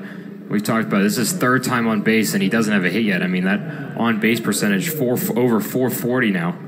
And, I mean, he's been cold the last month, so it's just extremely impressive that he continues to produce, even though he's not necessarily seeing the ball super well the last month or so. Still an impressive offensive player nonetheless. One caught the outside corner of the plate to make it 0-1 to start off the at-bat to Anderson. Walks still have been an issue for the pitching staff of North Carolina A&T. 12 walks allowed in this game. So that one goes a little bit outside. Pitt just has not been able to capitalize on those free passes.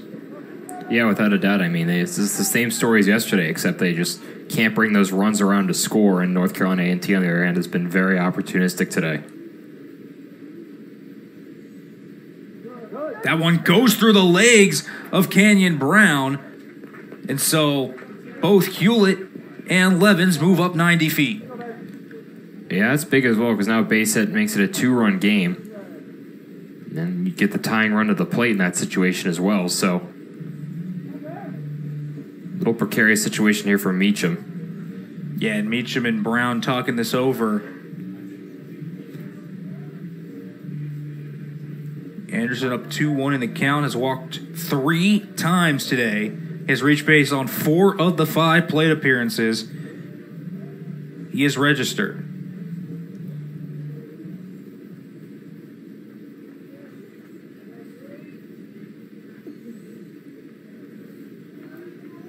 Pitch from Meacham. Low and outside. Make it 3-1. Yeah, Meacham needs to make a pitch here now. You want to avoid a walk here. As you talked about, those walk numbers still inflated for North Carolina A&T, and this would be a big spot. Load the bases again for Pitt. Tommy Tavares on deck. Swing and a miss. A big hack at that one right at the shoulders. So this count is run full. Huge pitch right here from Meacham. If you can get the second out of this inning without allowing a second run to come across here in the bottom of the ninth, you're in a really good spot. So 3-2. Pitch from Meacham. Low, it's a walk. The 4th of the day for Jack Anderson. And now Tommy Tavares, who is 0-4 today, comes to the plate. Yeah, Jack Anderson 1 for 2, but on base 5 times today, Nick. Just so impressive from him. And then Tommy Tavares had that walk in the first inning, like we said, that drove in the run. But since then has been silenced, has a couple of strikeouts, 0 for 4 on the day. And this is a big spot for him. And as Mike Bell's going to give him a little talking to. Yeah, and Ben Hall's going to bring himself out as well to talk to Meacham. Again, this is the tying run coming to the plate here. Anderson's going to be pulled here for Giammarusti, who's going to run at first. Yeah, Giammarusti, by all indications, is one of the fastest players, if not the fastest player on this team. And you look at Tommy Tavares in a big spot here. He's been impressive all season long. Coming into this game, obviously above 300. Has dropped below 300 since the start of today, but still an extremely impressive player nonetheless. Yeah, the freshman from Brooklyn, 4 home runs, 14 RBI.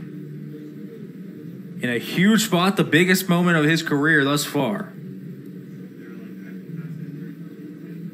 Tommy Tavares We'll see if he'll face Meacham. Hall talking with Meacham here on the mound. Two players still warming up in the NCA&T bullpen.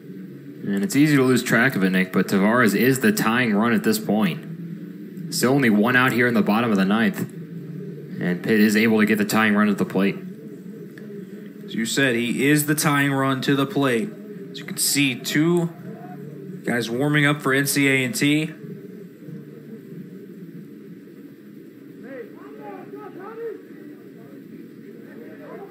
Tavares steps to the plate.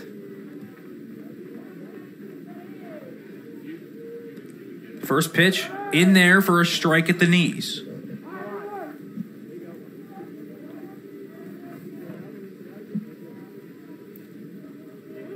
The 0-1 pitch from Meacham. Got the outside part, the slider just there.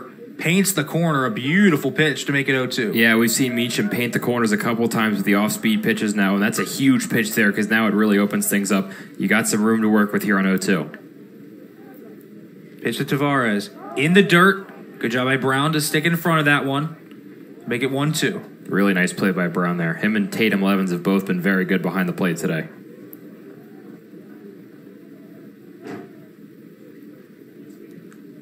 So it's 1-2 to Tavares from Xavier Meacham.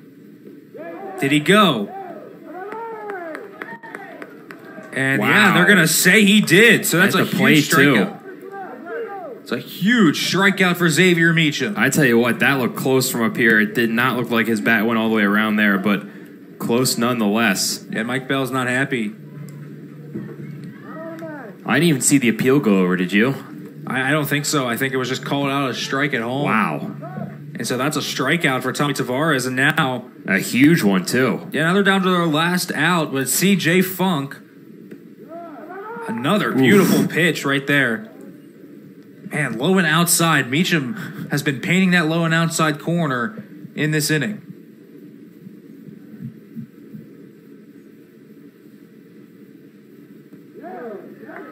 Offer down, no go.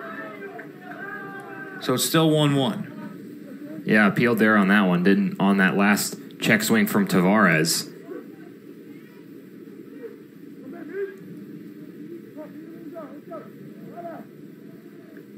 Pitch outside. Good out of there from Funk. Another guy who's been on base multiple times today for Pitt. A couple walks in the fourth and the sixth inning. Also a single there in the third. He's been on base 3 times today. Swing and a miss. The big cut there from C.J. Funk. Maybe not the first thing you think of when you think of his game, the power element, but does have 4 home runs on the year and 10 extra base hits. And Meacham looks pretty relaxed there on the rubber. One more strike here, and he's out of this one. Down to their final strike, 2-2. Caught him on the outside part of the plate. Xavier Meacham closes the door, and it's a huge win for the NCA&T Aggies here in Game 1 of this doubleheader, Zach. Yeah, without a doubt, going back to it, the final number is going to be 2 for 19 with runners in scoring position today for Pitt. That's just a tough number to win with. They got the opportunities, but were just unable to convert. And North Carolina A&T, what an impressive road win for them. Pitt, a quality ACC opponent. North Carolina out 2-2 against ACC teams on the year. NCA&T comes to Charles L. Cost Field and knocks off Pitt here 9-5 in a huge upset.